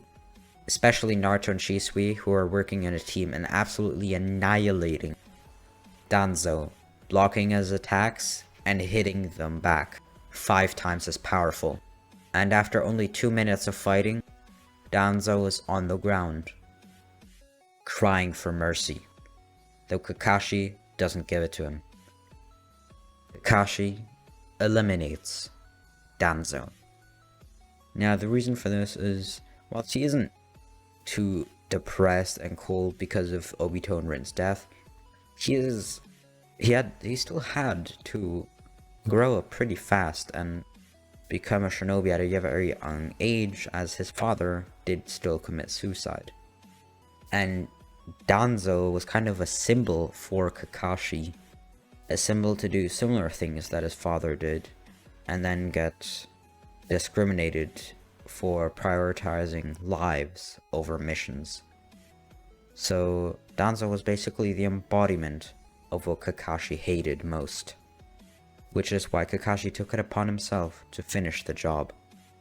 And immediately when Danzo bit the dust, Naruto jumped up, temporarily somewhat hovering above the ground, using his wind chakra ability to kind of float, and then screamed for everyone to stop fighting as their leader was down. And so, the ones under Naruto's command, being an example for their opponents and peers, laid down their weapons. The Root's Anbu was cautious, though one after the other were now becoming former Root Anbu, laying their weapons down, not having any will to fight any longer. Therefore, Danzo was eliminated and the Root was eliminated, and the people trapped in it were finally saved, as many of the Anbu were forced to become Anbu and forced to work for the Root, such as we saw Yamato. And even when they're not forced, it's very brutal to work in the Anbu. Not just that, but in the Root, it's gruesome at times. So Naruto had now just played a huge role in defeating the Root, the quote-unquote evil side of the Anbu in Konoha, merciless, and most importantly, had defeated their leader, Danzo, who was plotting to overthrow the entire village and kill many people in the process. So, good news. He's now gone. And although the Leaf Village did lose a pretty powerful shinobi, this being Danzo, and he was pretty smart too, they actually gained power in defeating the Root, as this made the chain of command much stronger and closer, as there wasn't two leaders opposing each other, and before, part of the Anbu and shinobi had actually been working against the Leaf and its current leadership. So yeah, taking down the Root had definitely helped increase the power of the Leaf Village. Now, at a similar time, Madara and Zetsu were still cooking up plans, as they had no one to manipulate, though they still wanted to get Shisui on their side as much as possible, as he already had the Eternal Mangekyo Sharingan, and was a powerful shinobi, one of the most powerful in Konoha and probably any village. If they got him on their side, that would increase their chances of winning by a whole lot. They also had a plan to try to destroy the Leaf, or at least weaken it. This was by using the somewhat fragile seal on Kushina, the Nine-Tails Jinchurikyu. Now, normally Minato, as well as many other shinobi, and the village itself, would protect Kushina from ever this happening, and she herself is quite a powerful shinobi, so she could definitely support herself, but right now that'd be a little hard, as she was about to give birth. She was pregnant. Yes guys, Naruto's getting another sibling, this time a boy. Naruto's younger brother would be called Menma, but before that could happen, there was some issues. Now, the way that Madara would interfere at Kushina's birth is... Now, the way Madara did this was by controlling a certain shinobi and letting them do the dirty work. But this isn't going to be anybody, well, known. It's just going to be a shinobi. They're somewhat powerful, pretty fast, pretty strong, but nothing extraordinary. Events would go somewhat normal, as in Naruto's canon birth. They would take the baby when it's just born, as Kushina is still very weak, and trick Minato, and then escape with the Nine-Tails Jinchuriki and start unsealing the Nine-Tails. Now, of course, Minato is gonna not like this, and go for his wife. Important to mention, Naruto and Shisui are also there. Now, they couldn't stop the intruder from taking the baby, as he was threatening to blow the whole place up, which would, well, not be very good for Kushina and the baby, who are both very weak. Not weak always, of course, Kushina is very strong, but at this point, she had just given birth, so yeah, give her some slack. So anyways, Shisui right now was taking care and evacuating all the people that helped at the birth, and Naruto was trying to heal Hiruzen's wife who had to help deliver the baby, though she was badly injured. But Naruto, the incredible guy he is, was able to save her. As yes, he does have at least some form of healing jutsu, and whilst he wasn't able to fully save her himself, he was able to bring her to a hospital, well, the hospital in Konoha, and therefore was able to save her life. Then he went on to help Minato get Naruto's mother back, and his newborn brother. Itachi and Kasumi are in the village minding their business, as they didn't think anything special would happen, and it is pretty late at night. So now Naruto and Minato, father and son team, are tracking down the kidnapper of their mother and her baby. And they finally found them, but it's a little bit too late. Minato is in shock as he sees the kidnapper of his wife taking the Jinchuriki's tailed beast by force. And he's almost done taking the Nine-Tails, but then Naruto jumps in and severs the connection between the two before he's completely finished taking the Nine-Tails, which means that Kushina is able to keep about 15% of the tailed beast chakra. Minato, not having any time to be shocked, takes the baby and puts it in their home safe and sound. Then, almost in an instant, comes back to the same spot he was just standing in, now having secured the baby.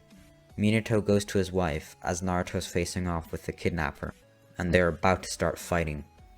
Though then, the kidnapper seems to teleport away, using the body flicker, and so about 500 meters away, the kidnapper is now releasing the Nine-Tailed chakra on the border of the forest and Konoha's outposts.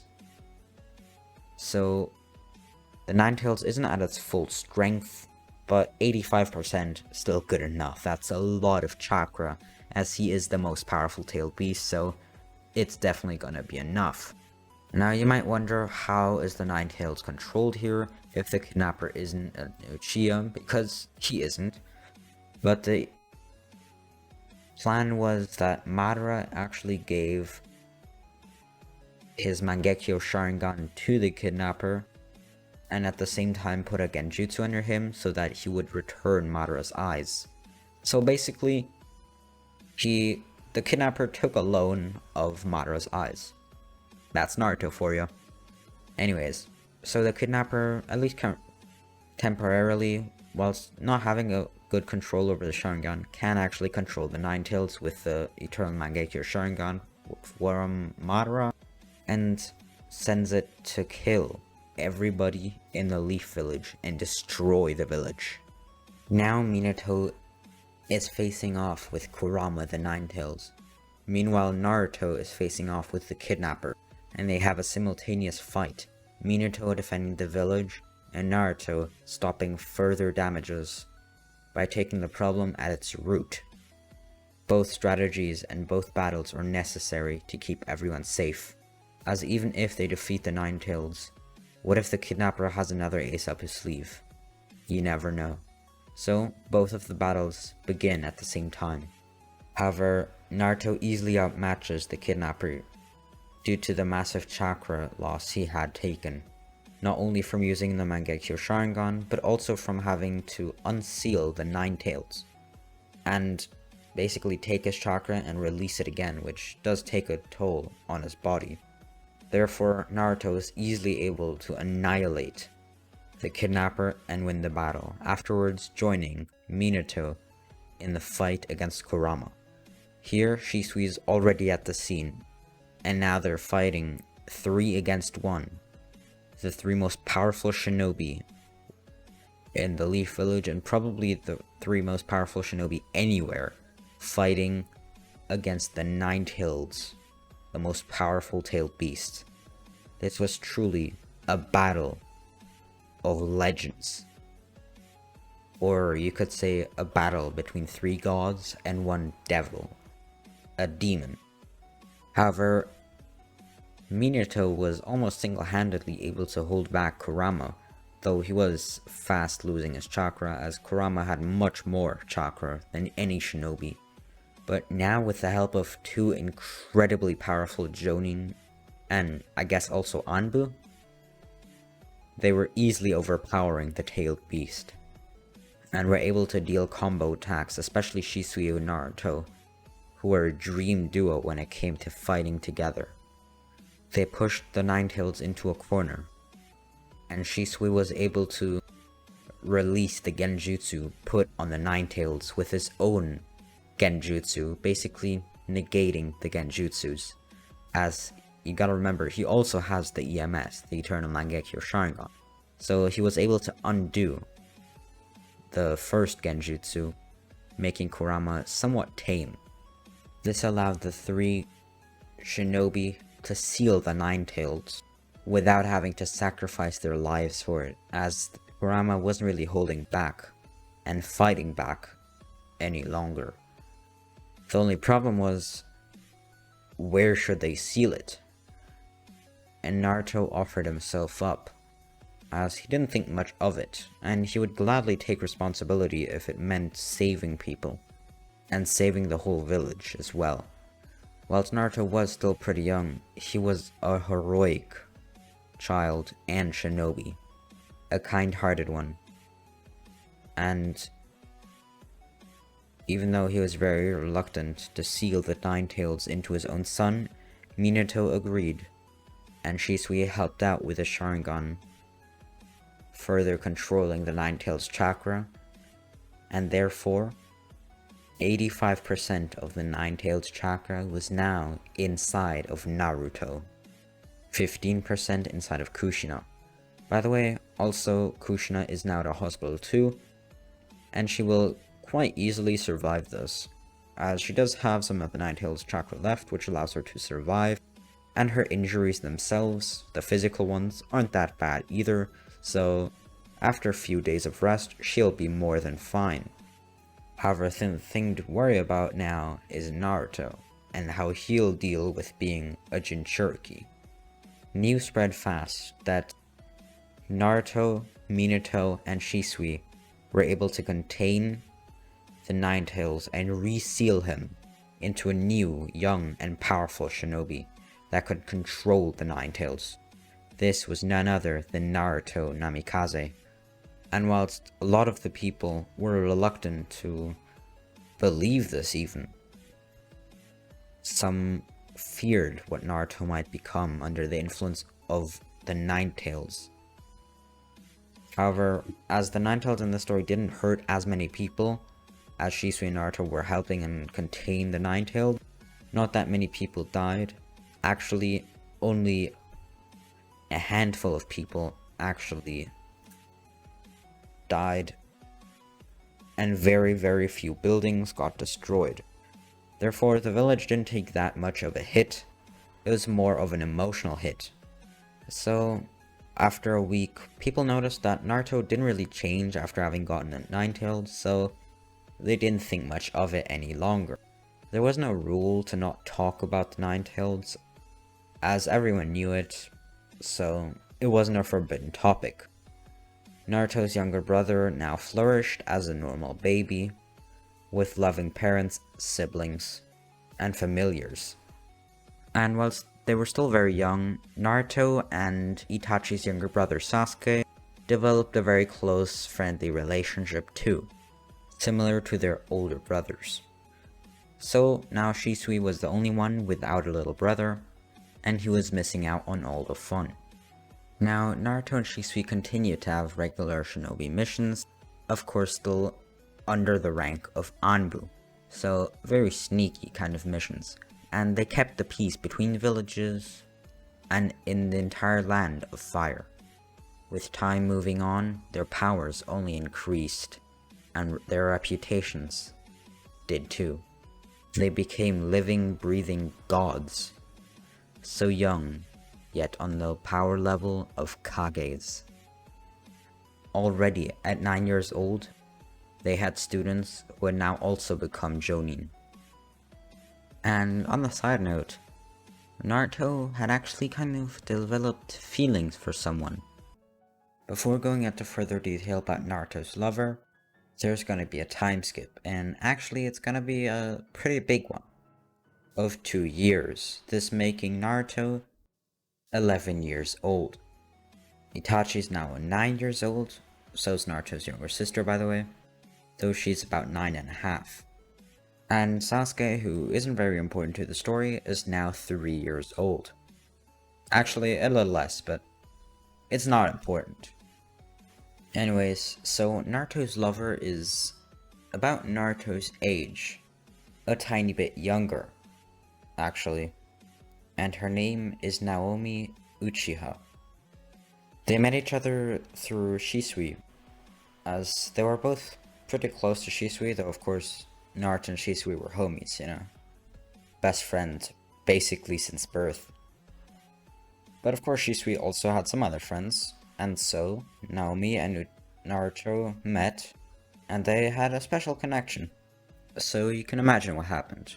Though since they're very young still, well, not super young, but they are pretty young still, they're not gonna have a lot of lovey-dovey stuff, but they do like each other. Now, Naruto over this time actually had even more motivation than, say, Shisui did, and even Kakashi, which is why he was actually the one who did the most missions and put the most effort in. And he did so many missions, literally so many missions, there weren't enough missions for other villages. He did so many missions that if he continued for maximum 1 more year, he could quite literally retire at the age of 11 or 12. This man is insane. Everybody respects him, and nobody doubts him, ever. No matter what happens, he is the man. Whilst Minato is of course still an absolute legend, a lot of people have at least had the consideration that Naruto will very likely overpower his father very soon, if not he's already done it. He has the speed, he has more chakra, he has the battle smarts, and the jutsus to back it up too. He is like a copy of Minato, but better. Now, something to note is, in canon, Itachi at this point would have, you know, the Uchiha clan, but that's not gonna happen because Danzo's out of the picture, and the Nine-Tails attack wasn't as crucial as in canon, so the Uchiha weren't under any problem, as they did actually play a big role in saving people, and Shisui played a big role in, well, suppressing the Nine-Tails, which is why the Uchiha were more than fine, and a lot of them were actually welcome to go back to the normal village, treated as normal citizens. Now back to Naruto and his girlfriend. Not quite girlfriend though yet. She is what some might call a tsundere, if you know what I mean. She is pretty powerful though. While it's nowhere near as powerful as Naruto or Shisui, especially not Naruto, she isn't bad, and is already a pretty powerful Chunin, soon to be Jonin if she keeps it up, which is still really good for an 11-year-old. The thing is, the new generation, or at least a few of them, such as Naruto, Shisui, Itachi, Kasumi, and so on, are setting really high standards for their age group, which is pretty detrimental to a lot of their mental health, as they seem pretty depressed. So that is a big issue, but some of them have actually stepped up and trained harder, and therefore the village has actually gotten a surge of more powerful Chunin, and even some Jonin, well, future Jonin for now, which is really good for the village. Anyways, Naruto, along with his girlfriend, Naomi, went on missions pretty regularly actually, because Naruto sometimes even requested for her to join him, even if she tried to make it look like she didn't want to. They both enjoyed it very much, and they even had some fun, even when they were, B or even A ranked missions. Now, ever since the day of the Nine-Tails attack, Naruto has actually alone been looking further into what exactly happened. And a great way to do this was actually to, well, quote-unquote, interview the kidnapper, the one with the borrowed Mangekyo Sharingan, who had still not been returned to its original user, Madara. And whilst Konoha was about to dispose of the body, as he had already now died, as he was already on the brink of death, and through trying to get as much information out of him as possible, as well as because of the further strain of the Mangekyo in his eyes, it basically took away the last bit of chakra and life energy he had until he died. And that brings us back to the moment where his body is about to be disposed of, when Naruto takes the Mangekyo Sharingan, the one he had, and implants it in his left eye. Now, usually this eye would be stuck in its current form. However, because of Naruto's sheer strength and chakra control, he's able to basically depower his eye, which does actually hinder its normal seeing abilities, but it turns off any form and trace of the Sharingan and Mangekyo Sharingan, and returns to his normal color, though as I said, his normal vision is somewhat hindered by it, though it's not a lot. He barely has any use for Sharingan, though when it gets serious, you better believe that he uses it to its full extent. Pushes so much chakra into it that it becomes so much better than any other Uchiha. It gets on the level of Madara's eyes, even though Naruto is not even close to being an Uchiha. By the way, Naruto has never even told anyone that he does have the Mangekyo. Not Shisui, not his father, or his lover. No one knows. Naruto also hadn't told anyone that he is so interested in what happened, and whilst he is open about trying to find the solution, he doesn't show what he's truly doing. He scoured around the forest nearby, even on missions when a little bit off path, taking even just a few minutes longer to look around, map the area, and so on. He truly wanted to do this carefully, as he thought that this could lead him to something bigger than just the Nine-Tails attack. And whilst that was very bad, and a big thing that could have affected the Leaf very much, canon, he knew that there was something else behind it. It definitely wasn't just a random guy that somehow got an eternal Mangekyo Sharingan who just decided to let the strongest tailed beast unleash on Konoha. There was something else. He could feel it.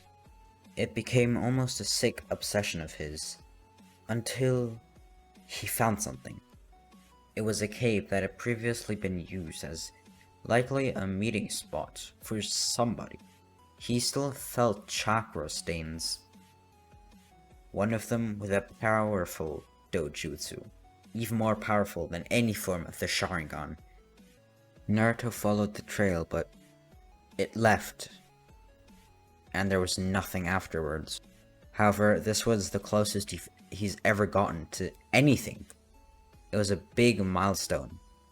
Now he had even more motivation to search down the enemy. Until one day, for some reason, he felt a pain in his chest. It was as if part of him was split. It had died. Now this was, of course, the real Uchiha Madara, who had died just minutes ago. And since part of his chakra and one of his eyes was inside of Naruto, Naruto had somewhat of a connection to him, and therefore felt if something happened to Madara. So when he died, well, Naruto felt it.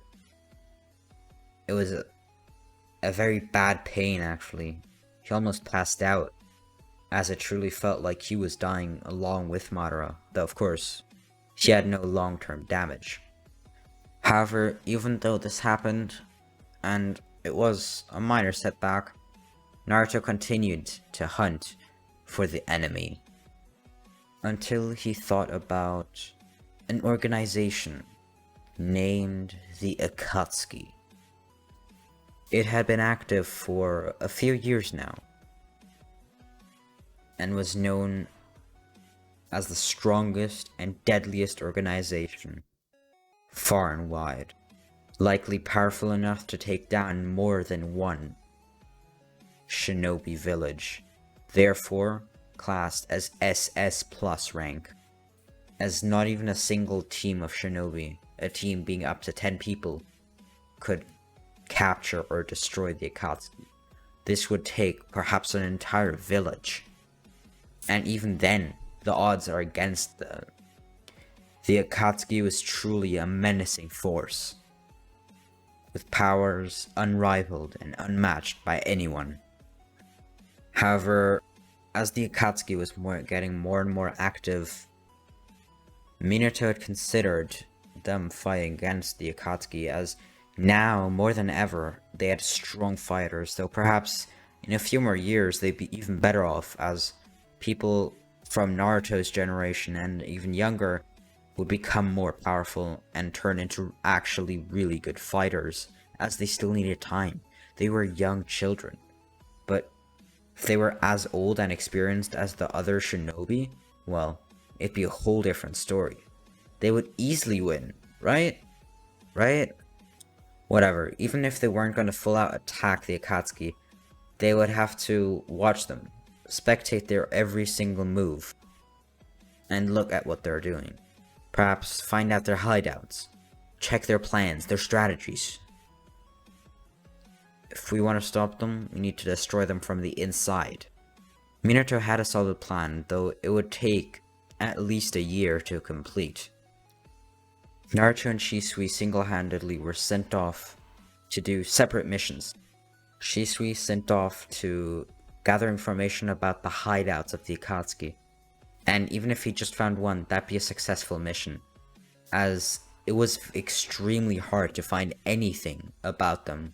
They were very secretive, and if you ever found anything about them, well, let's just say you would be in danger. So no one even wanted to do it. It was a scary mission. However, Naruto and Shisui were up for the task, because Naruto was actually doing a little bit of a separate mission. He should gather as much information as possible about the individual members and their plans, and if he could, why they joined the Akatsuki. This could give the Leaf more information to deal with the Akatsuki and defeat them. Or if they can't do that, perhaps defeat every single member one-on-one. Both of the Jonin's mission, or Anbu, at this point they were kind of a mix, so it doesn't really matter. Their missions went pretty successful. Shisui found 2 hideouts, whilst Naruto was able to determine the name and some basic information about every single member, even though at this point some of it was actually incorrect. For example, Nagato Uzumaki was just named Pain, as no one actually knew his real name, and his motives were unknown too. All Naruto knew is that he was the companion of Konan, another member, using paper release. However, he did find out that Pain is most likely actually, the one with the strong dojutsu, though he can't be for 100% sure, as he's never seen any of the members.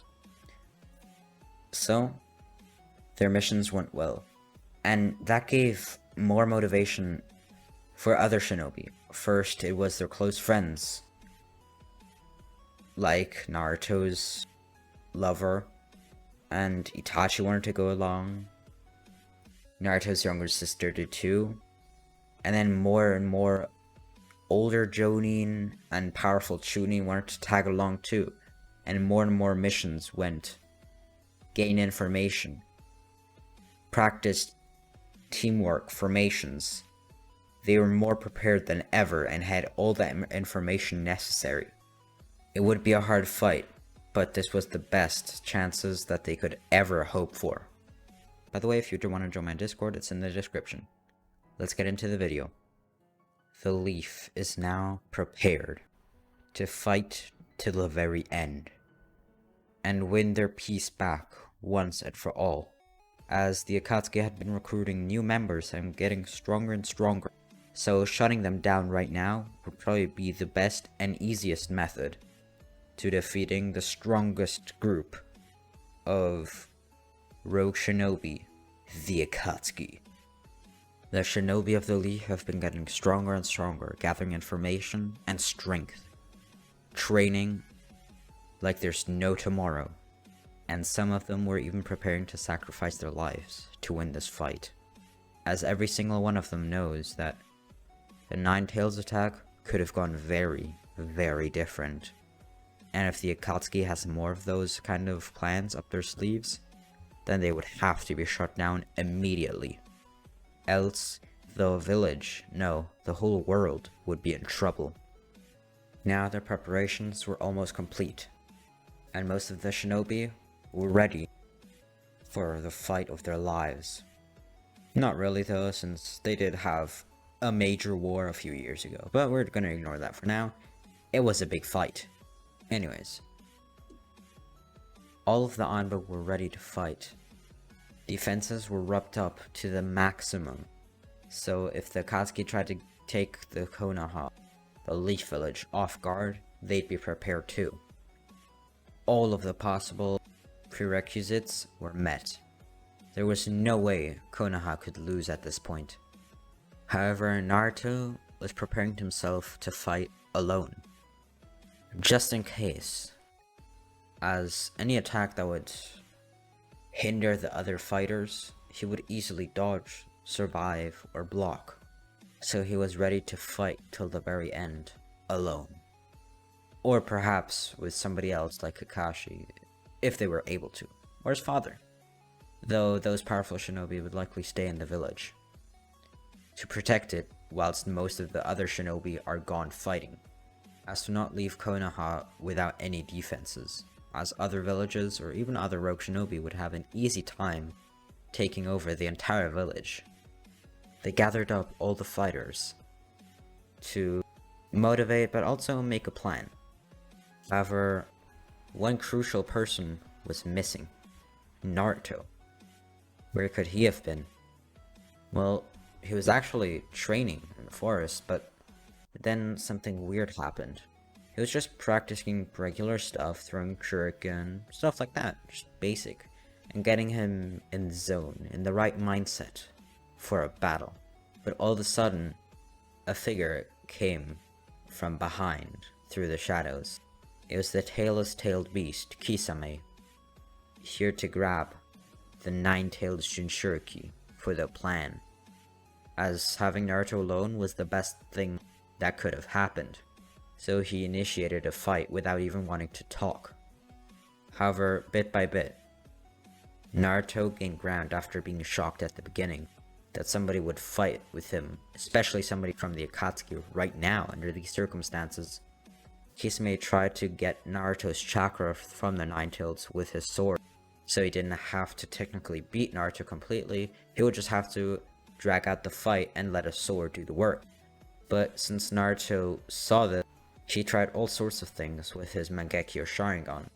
He tried to use Amaterasu to burn its wielder as well as the sword, though Kisame was quick to dodge. When matching blades, Kisame had the clear advantage, as Naruto's swords basically broke. However, afterwards, when putting chakra into them to increase durability and sharpness, it worked much better. Their fight continued, and it lasted much longer than any one of them wanted. However, finally, Naruto used his Nine-Tails chakra, which he before had been reluctant to use, as he thought Kisame had something up his sleeve to take the chakra when he activated it. Though Naruto needed to end this fight now, as if any other Akatsuki would join Kisame, it could get bad. or, well, it would just be a harder fight. So Naruto now used much more of his power, including the Nine Tails, and started destroying Kisame. And yes, even breaking his sword. Not quite breaking it, as in shattering it, but the sword did lose its will to obey orders from Kisame, as the sword basically just followed the person with the most chakra. And as Naruto was now bombarding Kisame with chakra, Naruto was now the clear victor in the eyes of the sword, which is why the sword wasn't a useful weapon for Kisame at all. Even more tying the odds in Naruto's favor. So Naruto now won, but before he was able to get out information from Kisame, Kisame did a jutsu to, well, hinder that. To be exact, Kisame was now dead. By his own choice, by the way. Anyways, Naruto got back and reported what happened. The meeting from all the big shinobi groups and individuals had now been over. So Minato went directly to Minato in the Hokage's office, who was still conversing with the elders and others. They were all shocked that somebody from the Akatsuki would do such a thing, and would attempt to, basically, assassinate one of the Leap's strongest shinobi, which was truly an eye-opening experience that truly showed that it is justifiable to do such things and completely mobilize almost all of the troops of Konoha to eliminate these rogue shinobi. As if they could pull this off now, who knows what they could do in 10 years with that kind of power, and it's growing? They could probably kill even the Kage, so they never wanted to let that get out of hand. And that was exactly what they were about to do. Now first, they're going to send an attack squad. This was mostly made of very powerful Anbu, as well as a few Jonin to assist, though it was mostly going to be the Anbu who attacked first, as they could sneak up on their opponents and try to eliminate them. This was led by none other than Naruto, of course, and they first wanted to get somebody named Hidan, somebody immortal who seemed unstoppable. Though when they arrived, there was something bad. Very bad. Not only was it Hidan, the immortal person, it was also Kakuzu, a man likely over 100 years old, and nobody knows exactly how old he is. He had previously battled Madara. Nah, just kidding. He didn't battle Madara, though he did battle Hashirama, who is likely on the same level as Madara, if not sometimes even shown to be a little bit stronger. However, of course, Kakuzu did lose to Hashirama, though he still got, well, a quote-unquote fight, though nobody actually saw it or spectated, so nobody actually knew how it went. Though, of course, they knew he didn't win, because else history would have been very, very different. So anyways, Naruto and his squad are now about to attack, and even though there was 2 instead of 1 shinobi, very powerful, both of them, they were still going to go through with the plans as orders of Naruto. He was not going to back down now. He knew that he had the power to defeat them. There's no way he would turn back now. And so, he was the first one to go in. He immediately did a double combo, threw a kunai at Kakuzu and hit Hidan in the stomach, almost as if wanting to have a 2v1, which, well, we don't know if he could do that or not. The 2 rogue shinobi are immediately caught off guard, and due to his sheer speed, they go somewhat enraged. Of course, Hidan is currently having to dodge attacks, though Kakuzu, who has a little bit of time to prepare himself for a battle, is powering up, making plans, and so on. He's not going to lose. Of course, he's almost immortal, and it's very difficult to find his secret. During his fight with Hidan, Naruto actually threw multiple kunai, each at Kakuzu, and whilst no one noticed it, not even Kakuzu himself, they were actually thrown at Kakuzu's multiple hearts, which Naruto had sensed with his hidden Sharingan, which he used to look at the chakra flow inside of Kakuzu's body. Now I know technically this mostly of a Hyuga ability with the Byakugan. I'm gonna say the Sharingan can kind of do something similar. While it's not as precise, it can do something like that. Now, after somewhat overcoming their shock and emotions, the Anbu finally went in to help Naruto fight, as it was kind of weird. He looked like he was smiling. He was having fun. He enjoyed being able to fight against two powerful shinobi. He took pride in his fight, in his battle. However, the Anbu still joined him, and so they were overnumbering their opponents and easily defeated them.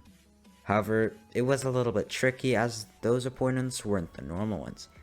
Kakuzu had to be hit at certain areas, which were kind of hard to miss. No, actually the opposite. They were hard to hit, as Kakuzu tried his best to hide them and move them around as much as possible, as to make it as hard as possible to hit him in any way, shape, or form, especially on his certain targets. And of course, Hidan, well, he was pretty much immortal, quite literally. They had to take him in for questioning, as there was nothing they could do to hurt him. Well, they could, but he wouldn't die. He was just immortal. Anyways, after a somewhat long fight that was dragged out by their certain immortality quirks, the Konoha team won, and therefore, after eliminating Kakuzu, brought in Hidan for questioning. Of course, tied up, blindfolded, and everything, and his weapon taken away. Luckily, no casualties happened on the side of Konoha, which meant that it was a very, very successful mission, as they brought down 2 of the Akatsuki with no casualties or losses. Naruto's team was now supposed to rest, as the other 2 teams, led by Shisui and Kakashi, could also take care and try something, and take down individual members, of course. However, Naruto wasn't gonna let that fly. He had incredible fun just now, fighting his 2 opponents. Even outnumbered, he was having fun. He was happier than ever. The battlefield was where he belonged, and it was all he wanted to do. He got almost addicted to fighting. It wasn't the same as sparring or training. It had kind of kick to it. It had excitement, and the stakes were higher than ever. So Naruto wanted to go to the Akatsuki hideout that he knew that they were currently hiding in. All of them. Technically their plan was to lure them out one after the other, but Naruto wanted a cake. So he went in and did his best. Naruto wanted to fight all of the remaining Akatsuki on his own. There was a few of them. Some of the notable ones were Pain, Konan, Zetsu, and so on. They looked weird, but also menacing. Especially Pain, who had a serious tone, a war-hungry one. Though there was something wrong about him. Naruto knew that he was likely the one with the dojutsu, and he was right. He was, but something wasn't right about his chakra, and the way he acted. He seemed like a corpse, though he was clearly standing, living, and speaking like a normal person would. Naruto, before even wanting to have any kind of the hard battle, he immediately powered up, asking for the Nine-Tails chakra, which he was given easily, powering up to about 5 tails worth of Nine-Tails chakra. He used his full speed, his array of jutsu, made clones, and so on. He used a perfective version of the wind-style shuriken rasengan, which he allowed to absolutely annihilate his opponents. Sasori and Deidara easily went down. Deidara tried to lay mines and traps, but he was annihilated. Speed and the fact that he didn't go into any of the mines and traps. Sasori, well, he didn't have such a big problem with speed, although he wasn't very fast. Naruto was just too mobile and strong for him. Naruto easily outmatched both Deidara and Sasori alone, without even having to try a whole lot. Then afterwards the harder battle came, Pain and Konan. Naruto fought a battle unlike anything a normal shinobi could imagine, though with his superior speed and chakra, he was easily able to outmatch Konan. And then Pain, he seemed to kind of fall over dead, and then new Pains with a different look and different body came from the shadows. He seemed to be fighting multiple of the same people until all 6 were down. Then he sensed a string of chakra, something similar to what I felt before, that uneasy feeling that pain isn't truly pain. And it led him to Nagato Uzumaki, one of the Ame children that Jiraiya the Gallant trained during the Second Shinobi War in the Rain Village. And with that, Nagato gave Naruto his Rinnegan in one eye, as he had no longer any use for it. So now Naruto had his Mangekyo Sharingan in one eye, and his Rinnegan on the other, which over time would develop, but let's get into that later. Now there was only scraps of the Akatsuki left. Zetsu was there, who kept watching from the sides, maintaining a low profile, though Naruto quickly took care of him, as he was not a fighter, mostly somebody who gathered information and hid. So Naruto had basically on his own defeated the Akatsuki. Then 2 big shinobi teams that are supposed to come to the Akatsuki hideout to take care of some of them just arrived and saw Naruto come out of the cave-like structure and greet them with a smile and different eyes. Naruto, what the hell are you doing here? This is dangerous. You should leave right now. Stop it. He might be an enemy shinobi disguising as Naruto. Listen guys, come on. I'm not an enemy. I just defeated the Akatsuki, okay? We can go home again. Let's go, wrap it up guys. Naruto seemed cheerful, like a little kid, almost as if making fun of the Leaf's preparations, and making fun of the fact that it was in a warlike state.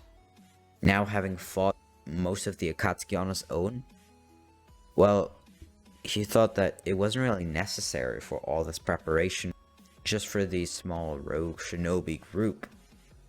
This gained him honor like no other. Everybody feared him, even some people in his own village. His eyes became legendary, and he was the hero of the world. He was on top of everything. People rumored him to become the next Hokage, even though he was still so young. If he continued like this for another few years, at maybe 18 he could become a Hokage. And Minato and the others definitely saw it possible. She was mature, intelligent, and whilst a little bit arrogant, she had the strength to back it up. More strength than anyone could even imagine. He is more than fit to become a Hokage. Naruto did indeed become a Hokage later on. Married his former girlfriend, and therefore kind of became part Uchiha, if you want to think of it that way. She kept his Rinnegan and Sharingan, and the Rinnegan actually turned into a Rinnegan with Tomoe, but it also turned orange. The Tomoe came from the combined use of the Sharingan and Rinnegan, and their combined chakra flowing through Naruto.